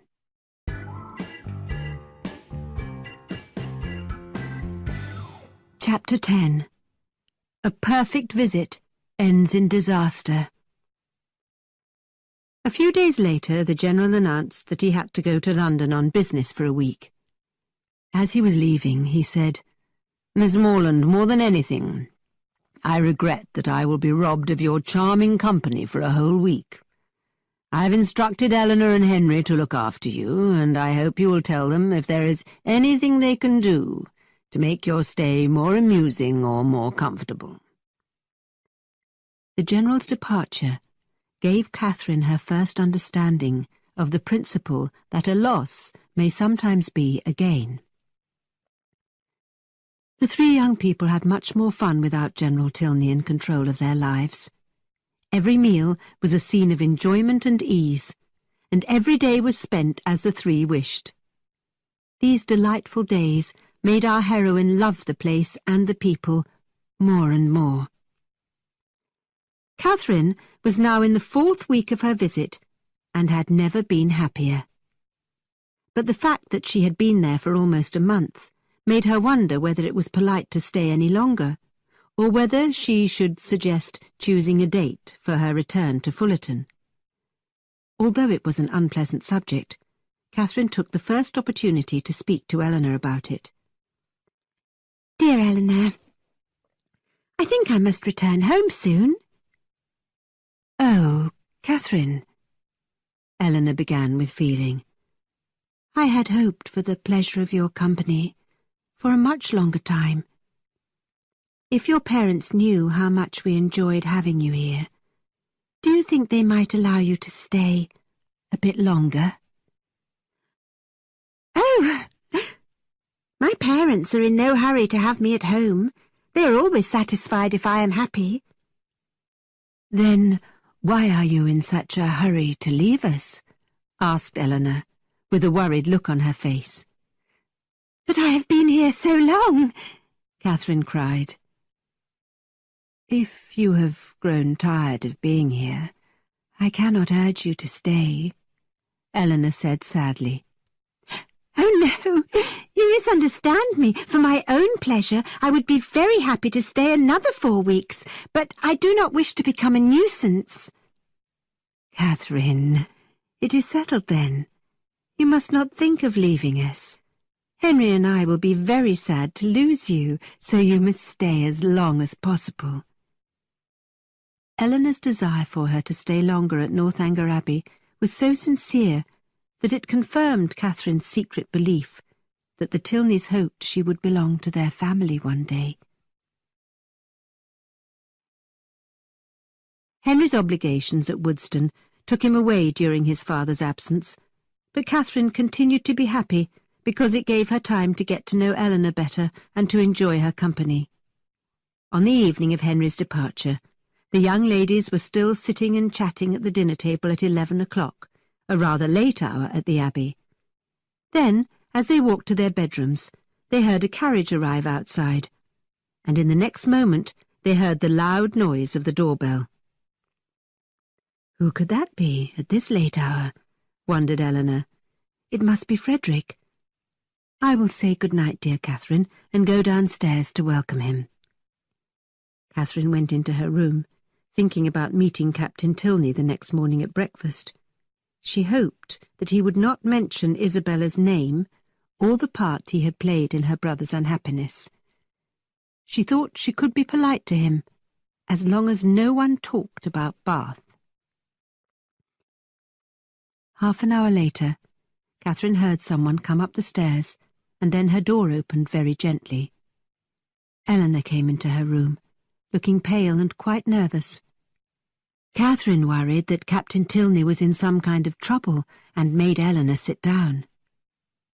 After a minute or two of silence, Miss Tilney said, "My dear Catherine, I have come to you with bad news, and I do not know how to tell you about it. Oh, how shall I tell you?" "Has something happened to Henry? Is there a messenger from Woodston downstairs?" "No, it is not anyone from Woodston. My father himself has arrived." Eleanor's voice shook, and she looked at the carpet when she said, "My father." Catherine was disappointed to know that General Tilney had returned early, but she waited for Eleanor to explain more. "You are so good and kind. A friend who will understand how difficult this is for me, especially after we had happily agreed that you would stay for another 4 weeks. I am an unwilling messenger who has to tell you that we must part. My father has remembered that we accepted an invitation to go to Lord Longton's house near Hereford for a fortnight. We leave on Monday. Explanation and apology are equally impossible. My heart is too heavy to attempt either." "My dear Eleanor, don't be distressed. I am very, very sorry that we must part so soon, but I am not offended. An earlier engagement must take priority, and I can finish my visit later. Or you can come to me at Fullerton after Hereford." "It will not be in my power to do that," Eleanor said quietly. "Come to Fullerton when you can, then." Eleanor did not respond to this suggestion, and Catherine continued, "Monday's very soon. And are you all going?" "Don't worry, Eleanor. I can be ready to go on Monday morning. We can be together until it is time for you to depart. It will not bother my parents if I show up unannounced on Monday evening. The General will send a servant with me, I imagine, for half the trip, and then I will be at Salisbury and only 9 miles from home." "Catherine, I wish I could tell you that those were the arrangements, but what can I say? You must leave us tomorrow morning. The carriage has been ordered to be waiting for you at 7 o'clock. And no servant will accompany you." Catherine sank into a chair, unable to breathe or to speak. "Dear Catherine," Eleanor continued, "I could hardly believe my senses when I was told. No disappointment or anger on your part could be greater than my own. What will your father and mother say after we took you away from the Allens, your true friends, and brought you here so far from your home? And now you are cruelly driven out of the house without the smallest consideration for your comfort or safety. Dear, dear Catherine, I had to deliver the message, but you know that I have no real power in this house. I think you know who is responsible for this insult." "Have I offended the General?" Catherine asked weakly. "I can think of nothing that you have done to offend him, but I have never seen him so angry." Catherine struggled to speak for Eleanor's sake. "I am very sorry if I have upset him. It is the last thing I would do on purpose. But don't be unhappy, Eleanor. You must go to Hereford and keep your engagement. I am only sorry that the trip was not remembered sooner, so I could have written home, but it will not matter to my family. They will be happy to see me." "But you should not have to make the journey alone." "Oh, the journey is nothing. It is less than 70 miles. Don't think about that. I can be ready at 7. Please ask your servant to call me in time." After Eleanor left, Catherine burst into tears. She was being thrown out. With no reasonable explanation nor apology from General Tilney, she was being rudely sent home. She could not even say goodbye to Henry. And what about her hopes? Would she ever see him again? How could a man who had been so polite and kind to her, who had treated her fondly throughout her time at Northanger Abbey, now act so rudely towards her? She must have offended him in some way, and given him reasons for treating her so badly. 7 o'clock. He wanted her out of the house before he left his bedroom in the morning.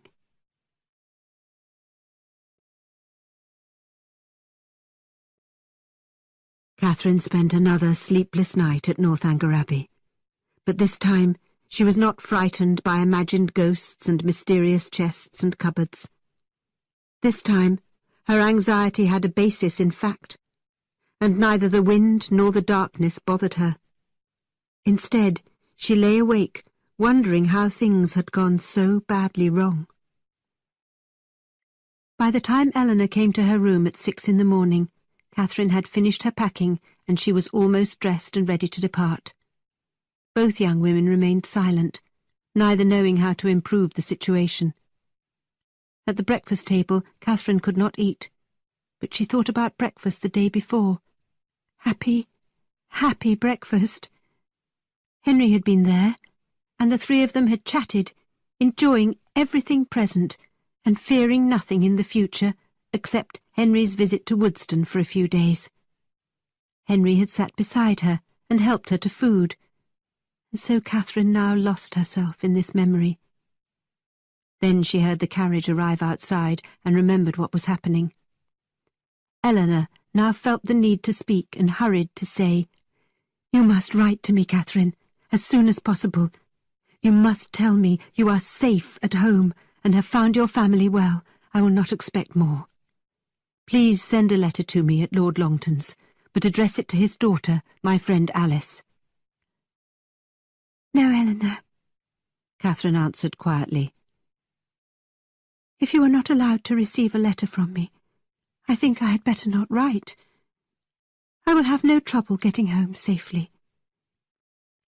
"I am not surprised by your feelings, dear Catherine, and will not urge you to do something you are unhappy about," Eleanor answered sadly, with tears in her eyes.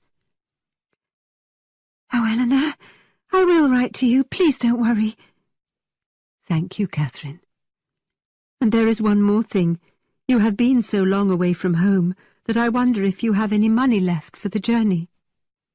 Catherine quickly looked into her purse and said, "I had not thought about money, but you are right. I cannot pay for the journey to Fullerton." Eleanor gave Catherine money from her own purse. Soon the carriage was announced to be ready, and Catherine and Eleanor's silent, sad looks expressed more than any words could. They hurried to the door, and Catherine was soon climbing into the carriage, but she could not leave until she had asked Eleanor with trembling lips to give her kind regards to her absent friend. But, by almost mentioning his name, Catherine's tears began again, and she found her seat and covered her face with her handkerchief.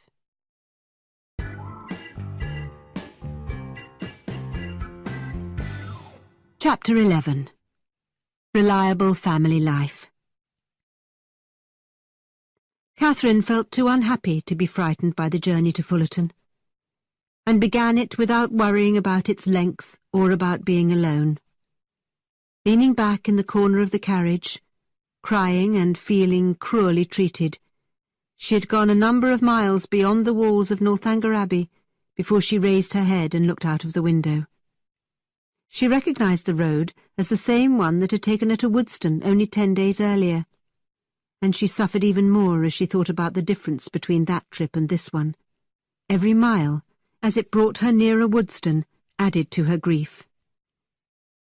When the carriage passed the road that led directly to Woodston, Catherine thought of Henry and the day that she had spent at his house there. It had been one of the happiest days of her life. On that occasion, the General had given her the impression that he actually wished for Henry to marry her. Yes, only 10 days ago she had felt so happy about the future, and now, what had she done, or not done, to deserve such a change in the General's opinion of her?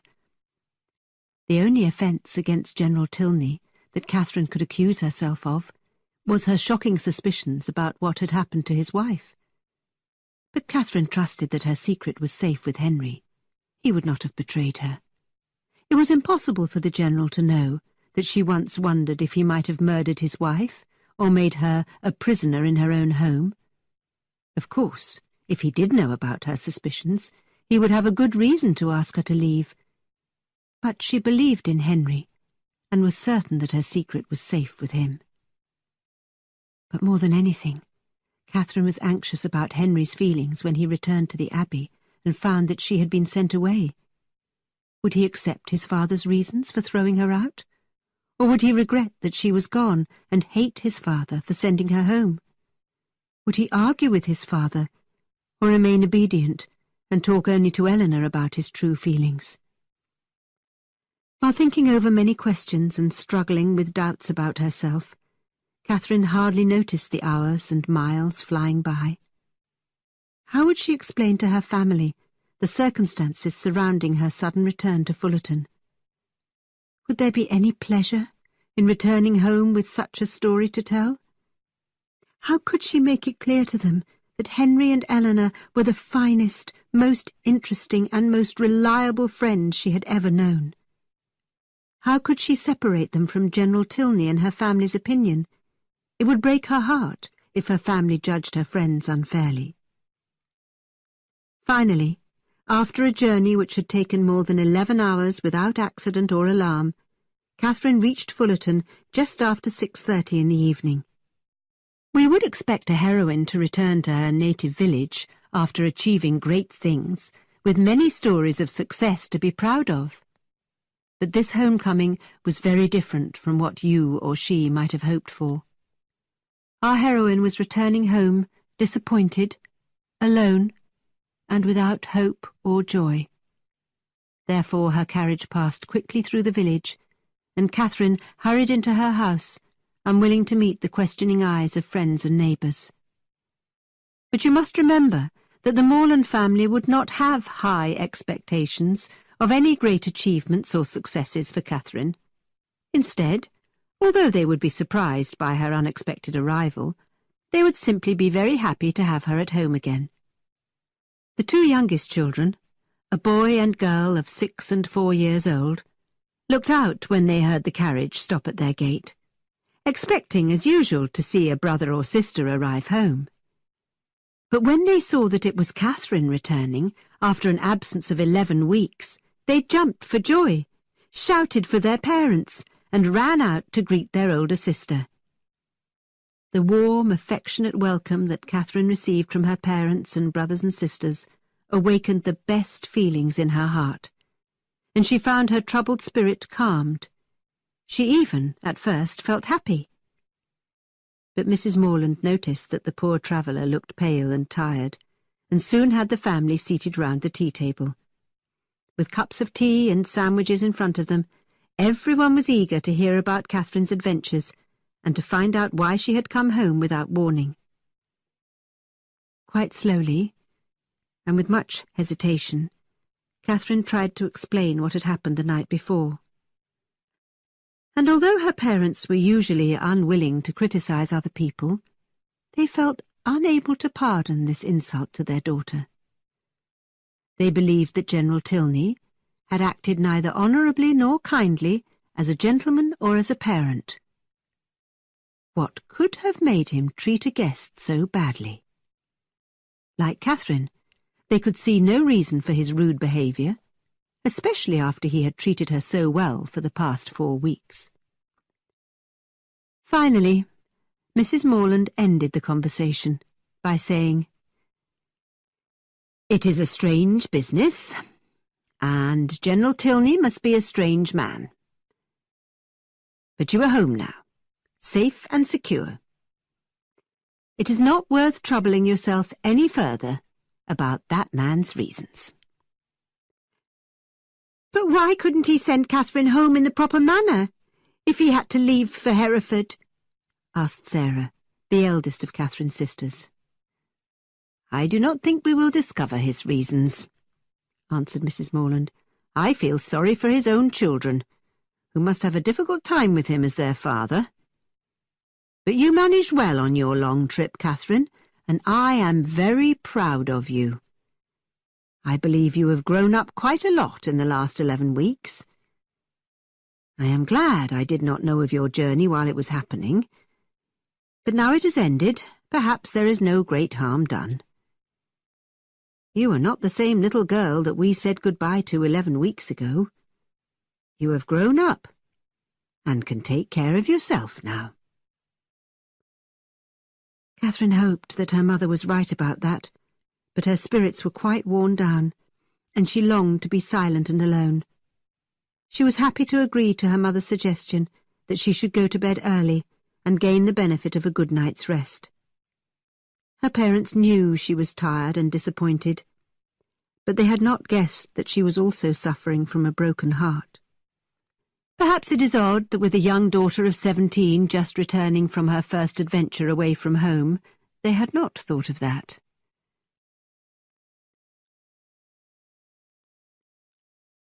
As soon as breakfast had ended the next morning, Catherine sat down to write the promised letter to her friend at Northanger Abbey. She regretted the cold manner in which she had left Eleanor Tilney, and the fact that she had never valued her kindness and character enough.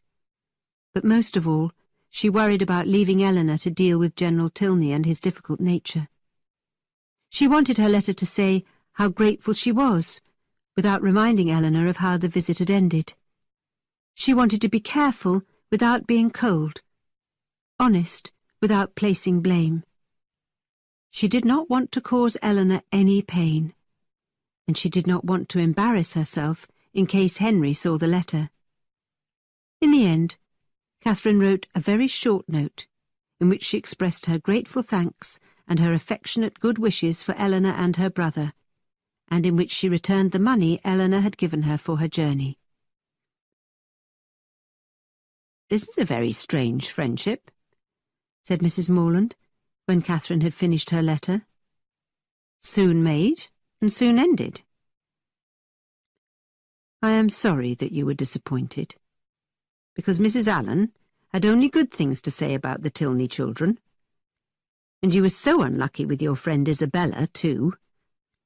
And poor James. Well, we must live and learn. I hope your next new friends will be more worth keeping." Catherine's cheeks went red as she warmly answered, "No friend can be more worth keeping than Eleanor." "If that is true, Catherine, I hope that you and she will meet again sometime in the next few years. It is very likely to happen. Imagine what a pleasure it will be to see her again." But Catherine was not thinking only of Eleanor as she listened to her mother's kind but painful words. What would happen to Henry Tilney if she did not meet him for a few years? Her eyes filled with tears as she imagined such a meeting. He might have forgotten her and have met another young woman who attracted him. The next time she saw him, he might be a married man with a family of his own. He might not even recognize her. Mrs. Morland was disturbed by her daughter's tears and proposed a visit to Mrs. Allen. And so mother and daughter began the walk to their neighbour's house, which was less than a quarter of a mile distant. As they walked, Mrs. Morland gave Catherine her opinion of James's broken engagement. "Of course, we are sorry for James, but it is good that the engagement has ended, and there is no harm done in the end. We did not know Miss Thorpe, and she had no personal fortune. And now, after such improper behaviour, we have a very poor opinion of her. James will recover, and I am sure that he will use better judgment next time." Her mother's thoughts made Catherine reflect on the changes in her own circumstances. 3 months ago, she had been full of happy expectations, and had run between her home and the Allens' house 10 times a day, with a light heart and an independent spirit, looking forward to new pleasures and without a care in the world. She could picture herself 3 months ago. And now, what a different young woman she was. The Allens were surprised but very glad to see Catherine, and they too were very angry and displeased on learning how she had been treated by General Tilney. "Catherine surprised us yesterday evening," reported Mrs. Morland. "She travelled all the way in a carriage by herself, and knew nothing about her journey until late Saturday night. General Tilney returned home with the strange idea that he was tired of having her in his house. He must be a very odd man. Very unfriendly, certainly. But we are so glad to have Catherine with us again, and it is a great comfort to find that she is not a poor, helpless creature, but can manage very well for herself." Mrs. Allen was shocked. She filled every pause in the conversation by saying, "I really have no patience with the General." But she did not allow for many pauses. "Bath is a nice place, Catherine, after all," she said brightly.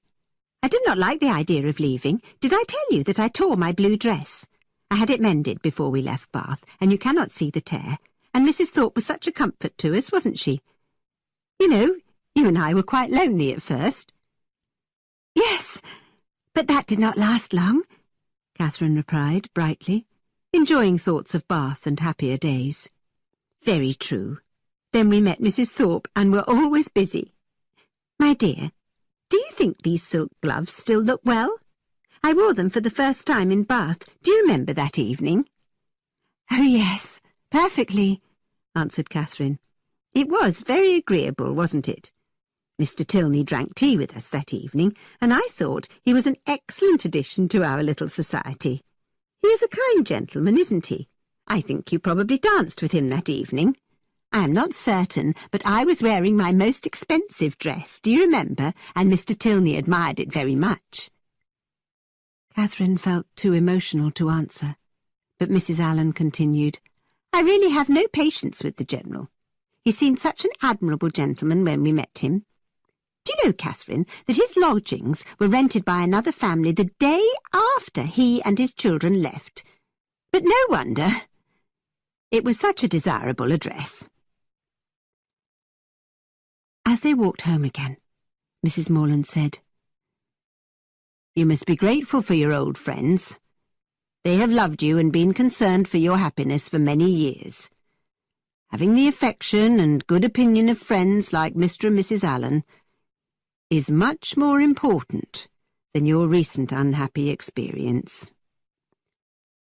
Catherine knew that these were wise words, but at that moment they meant little to her. Her present happiness did not depend on old friends, but on the behaviour of her newest friends. Mrs. Morland continued encouraging her daughter to forget about the people she had met at Bath as they walked towards home. Catherine listened politely to her mother, but she was silently reflecting that now Henry must have arrived at Northanger. Now he must have heard about her departure. And now, perhaps, the family were leaving the Abbey for Hereford.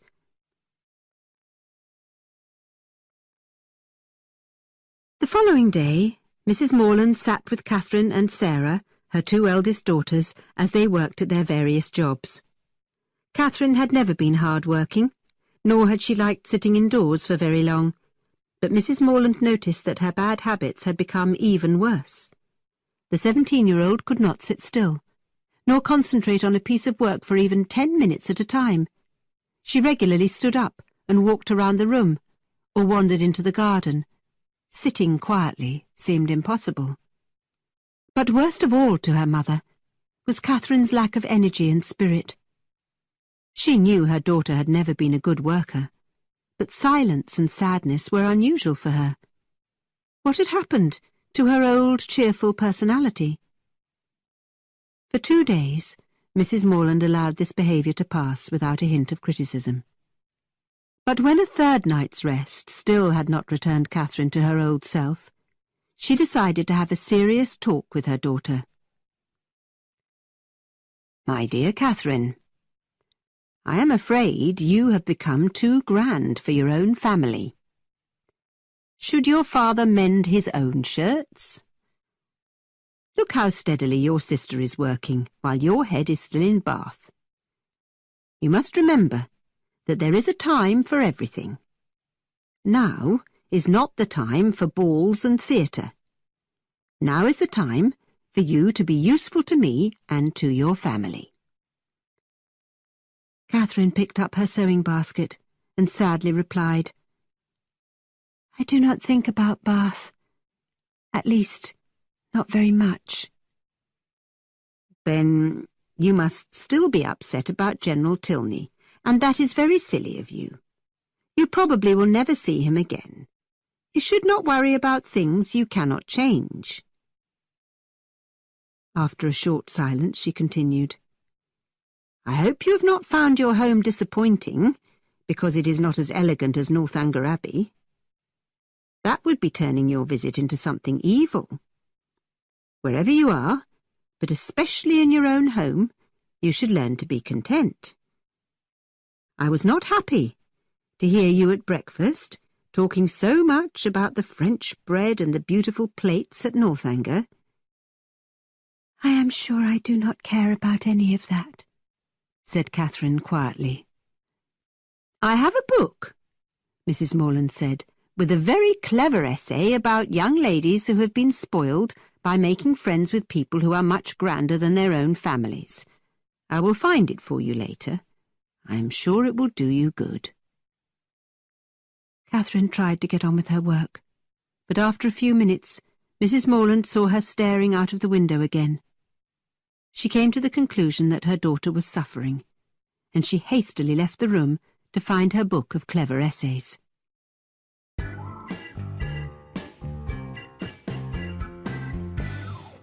Chapter 12. Happily Ever After. Eventually. It took at least 15 minutes for Mrs. Morland to find her book of essays, and then she had a few other tasks to complete before she could return to her daughter. And when she was able to return, she was surprised to find a visitor there, someone whom she had never seen before. With a look of much respect, the young man immediately rose, and Catherine introduced Mr. Henry Tilney to her mother. Mr. Tilney quickly began to apologize to Mrs. Morland. "I am sorry to arrive here without an invitation. I know that you cannot welcome a visitor from Northanger Abbey after what happened to Miss Morland there, but I was impatient to know that she had arrived home safely." Mrs. Morland had never blamed Henry or his sister for their father's rude behaviour, and now she was very pleased by this young man's appearance and by his sincere apology. "Thank you, Mr. Tilney, for your kind treatment of Catherine. I believe you have nothing to apologise for. You, and any friends of our children, are always welcome to visit us at Fullerton." Then she continued, with a list of polite questions about Mr. Tilney's journey, the weather, and the condition of the roads. Meanwhile, Catherine remained silent, but her mother could see from her bright eyes and rosy cheeks that she was very pleased by Mr. Tilney's presence. And Mrs. Morland slipped the book of essays into a convenient drawer for a future hour. Eventually, Mrs. Morland exhausted her supply of polite questions, and Henry turned to Catherine for the first time since her mother's entrance, and asked, "Are Mr. and Mrs. Allen now at Fullerton?" Catherine struggled to calm her nerves and answer sensibly, but finally made it clear that the Allens were at home.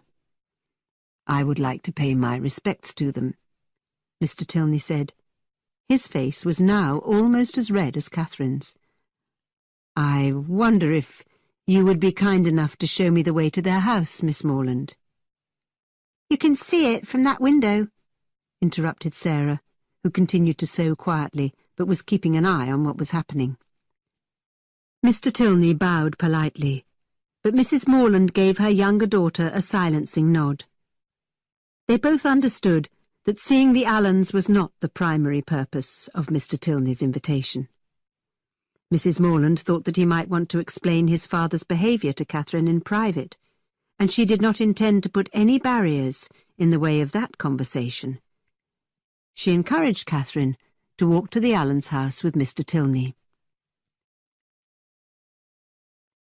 Mrs. Morland was correct. Henry Tilney did want to explain his father's rudeness. A difficult task for a son.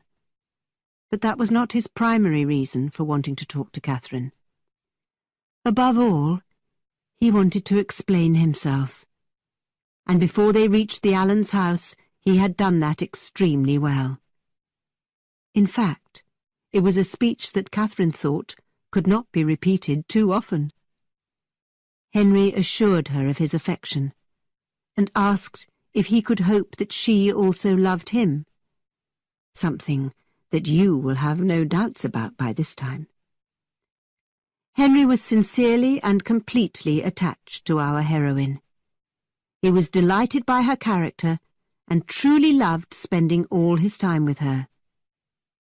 But you must understand that his love and affection for Catherine had its origin in something quite simple. He had recognized that she seemed to admire everything about him, and for this he was very grateful. So on this basis, although Henry would not have been able to explain his reasons to himself, he proposed marriage to Miss Catherine Morland. The visit to Mr. and Mrs. Allen's house was very short. Both Catherine and Henry were thinking of something much more important than chatting about Bath. Henry was polite, Catherine scarcely said a word, and soon the young couple were happily walking along the path together again, with nothing to do except think of their future life together. Can you imagine the joy that filled our heroine's heart? She floated along beside Mr. Tilney in a cloud of happiness as he talked about this and that. But she listened carefully when her dear Henry said that he did not have his father's permission to approach her. On his return from Woodston 2 days earlier, he had been met near the Abbey by his impatient father. In very angry terms, the General had insisted that Henry should never think of Miss Catherine Morland again. This information shocked Catherine, but more important was the fact that Henry wanted to marry her. Knowing that she was loved gave her the courage to try to understand the motives for General Tilney's actions and for his disapproval of her. As Henry's story unfolded, her curiosity turned to delight. His father had found no reason to criticize Catherine's behaviour or her character. He was instead disappointed by his own actions and ashamed of having been misled by Mr. John Thorpe.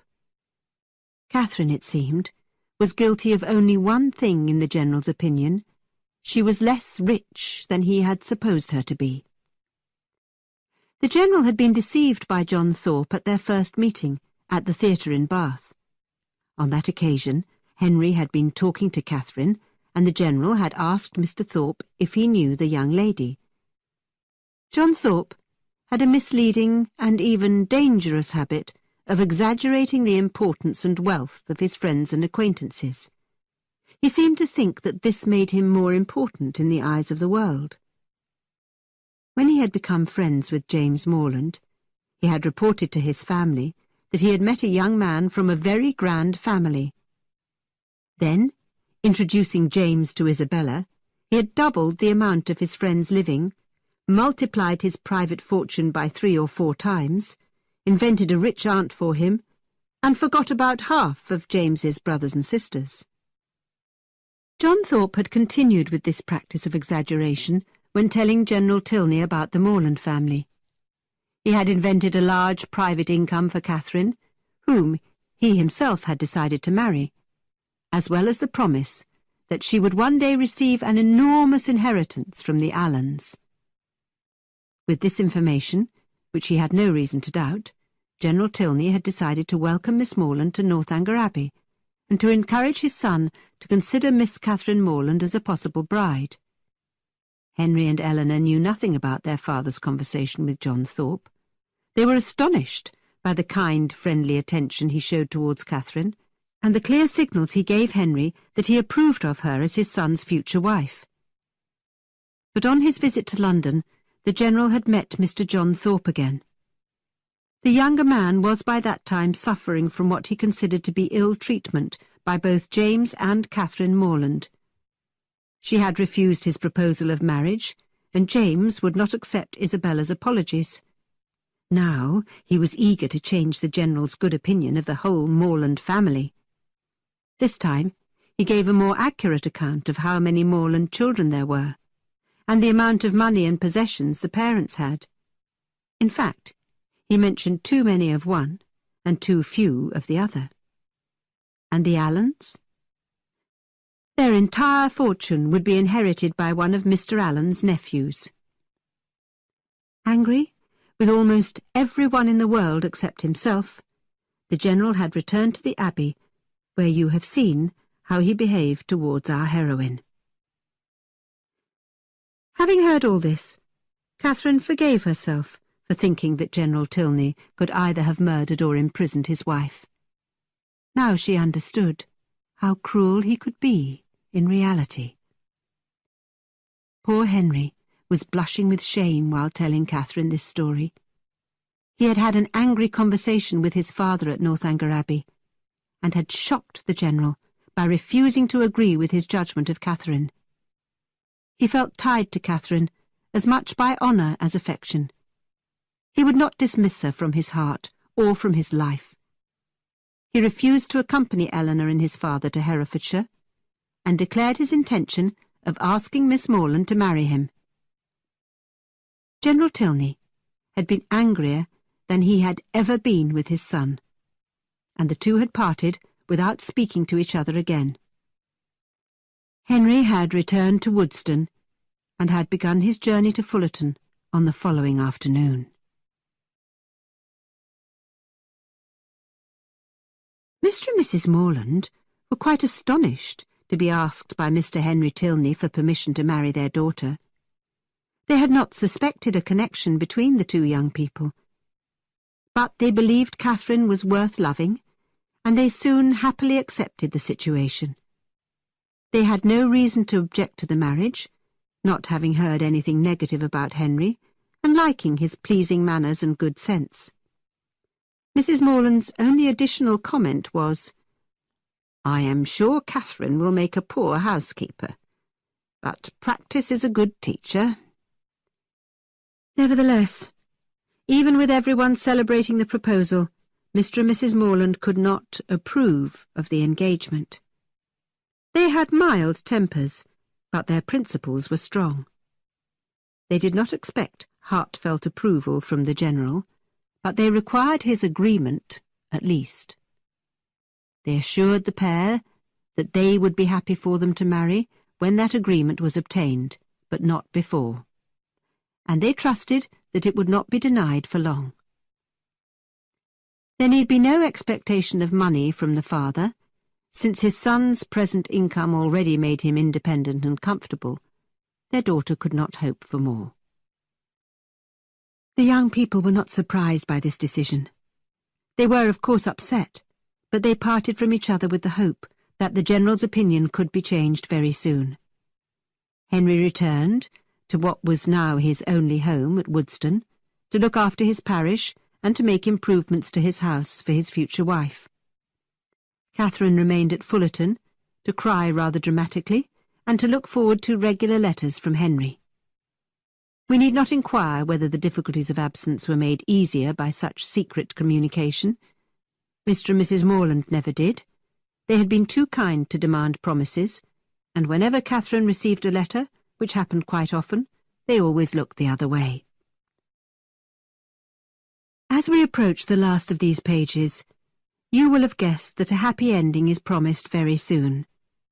The only doubt can be the way in which perfect happiness was achieved. What circumstance could possibly change the General's opinion of a marriage between his son and Miss Morland? The answer was another marriage. In the course of the summer, Eleanor Tilney married a young man with a large fortune and a very respectable position in society.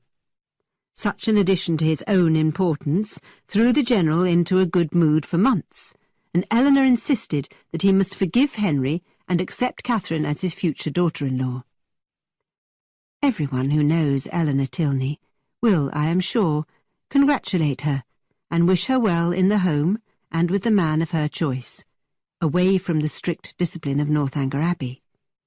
My own joy on the occasion is very sincere. I know of no one who, after all her suffering, deserves happiness more. And her husband was a young man who truly deserved her. He was not only rich and important, but also affectionate and charming. Eleanor had known him for years, but General Tilney had approved of him as little as he approved of Catherine, and for the same reason. He came from a respectable family with no money. But then this young man inherited an enormous fortune as well as a title, and the General's opinion changed immediately. Suddenly he too could see that Eleanor's future husband was the most charming young man in the world. And I should add that this was the same gentleman whose careless servant left the laundry lists in a drawer at Northanger Abbey, and involved our heroine in one of her most alarming adventures. Eleanor, and her delightful rich husband, used their influence to persuade the General that Henry should be allowed to marry Catherine Morland. In fact, they explained that Catherine was not, in fact, poor, and would have an income of her own of £3,000 a year, and that her father was much wealthier than John Thorpe had reported during his second meeting with General Tilney. As a result of this happy news, the General soon permitted his son to return to Northanger Abbey and wrote to Mr. Morland, politely giving his agreement to the marriage of his younger son and the Morlands' eldest daughter. The event which the General's letter permitted soon followed. Henry and Catherine were married. The church bells rang, and everybody celebrated. The wedding took place less than 12 months after the young couple had met, so the General's cruelty did not hurt them very much, or for very long. To begin perfect happiness, at 26 and 18, is to do quite well. I should add, moreover, that perhaps the General added to this happiness by delaying the marriage and giving them time to improve their knowledge of each other and to strengthen their attachment. I leave it for you to make a final judgment on this question. Is the purpose of this story to recommend parental cruelty, or to reward a son's disobedience?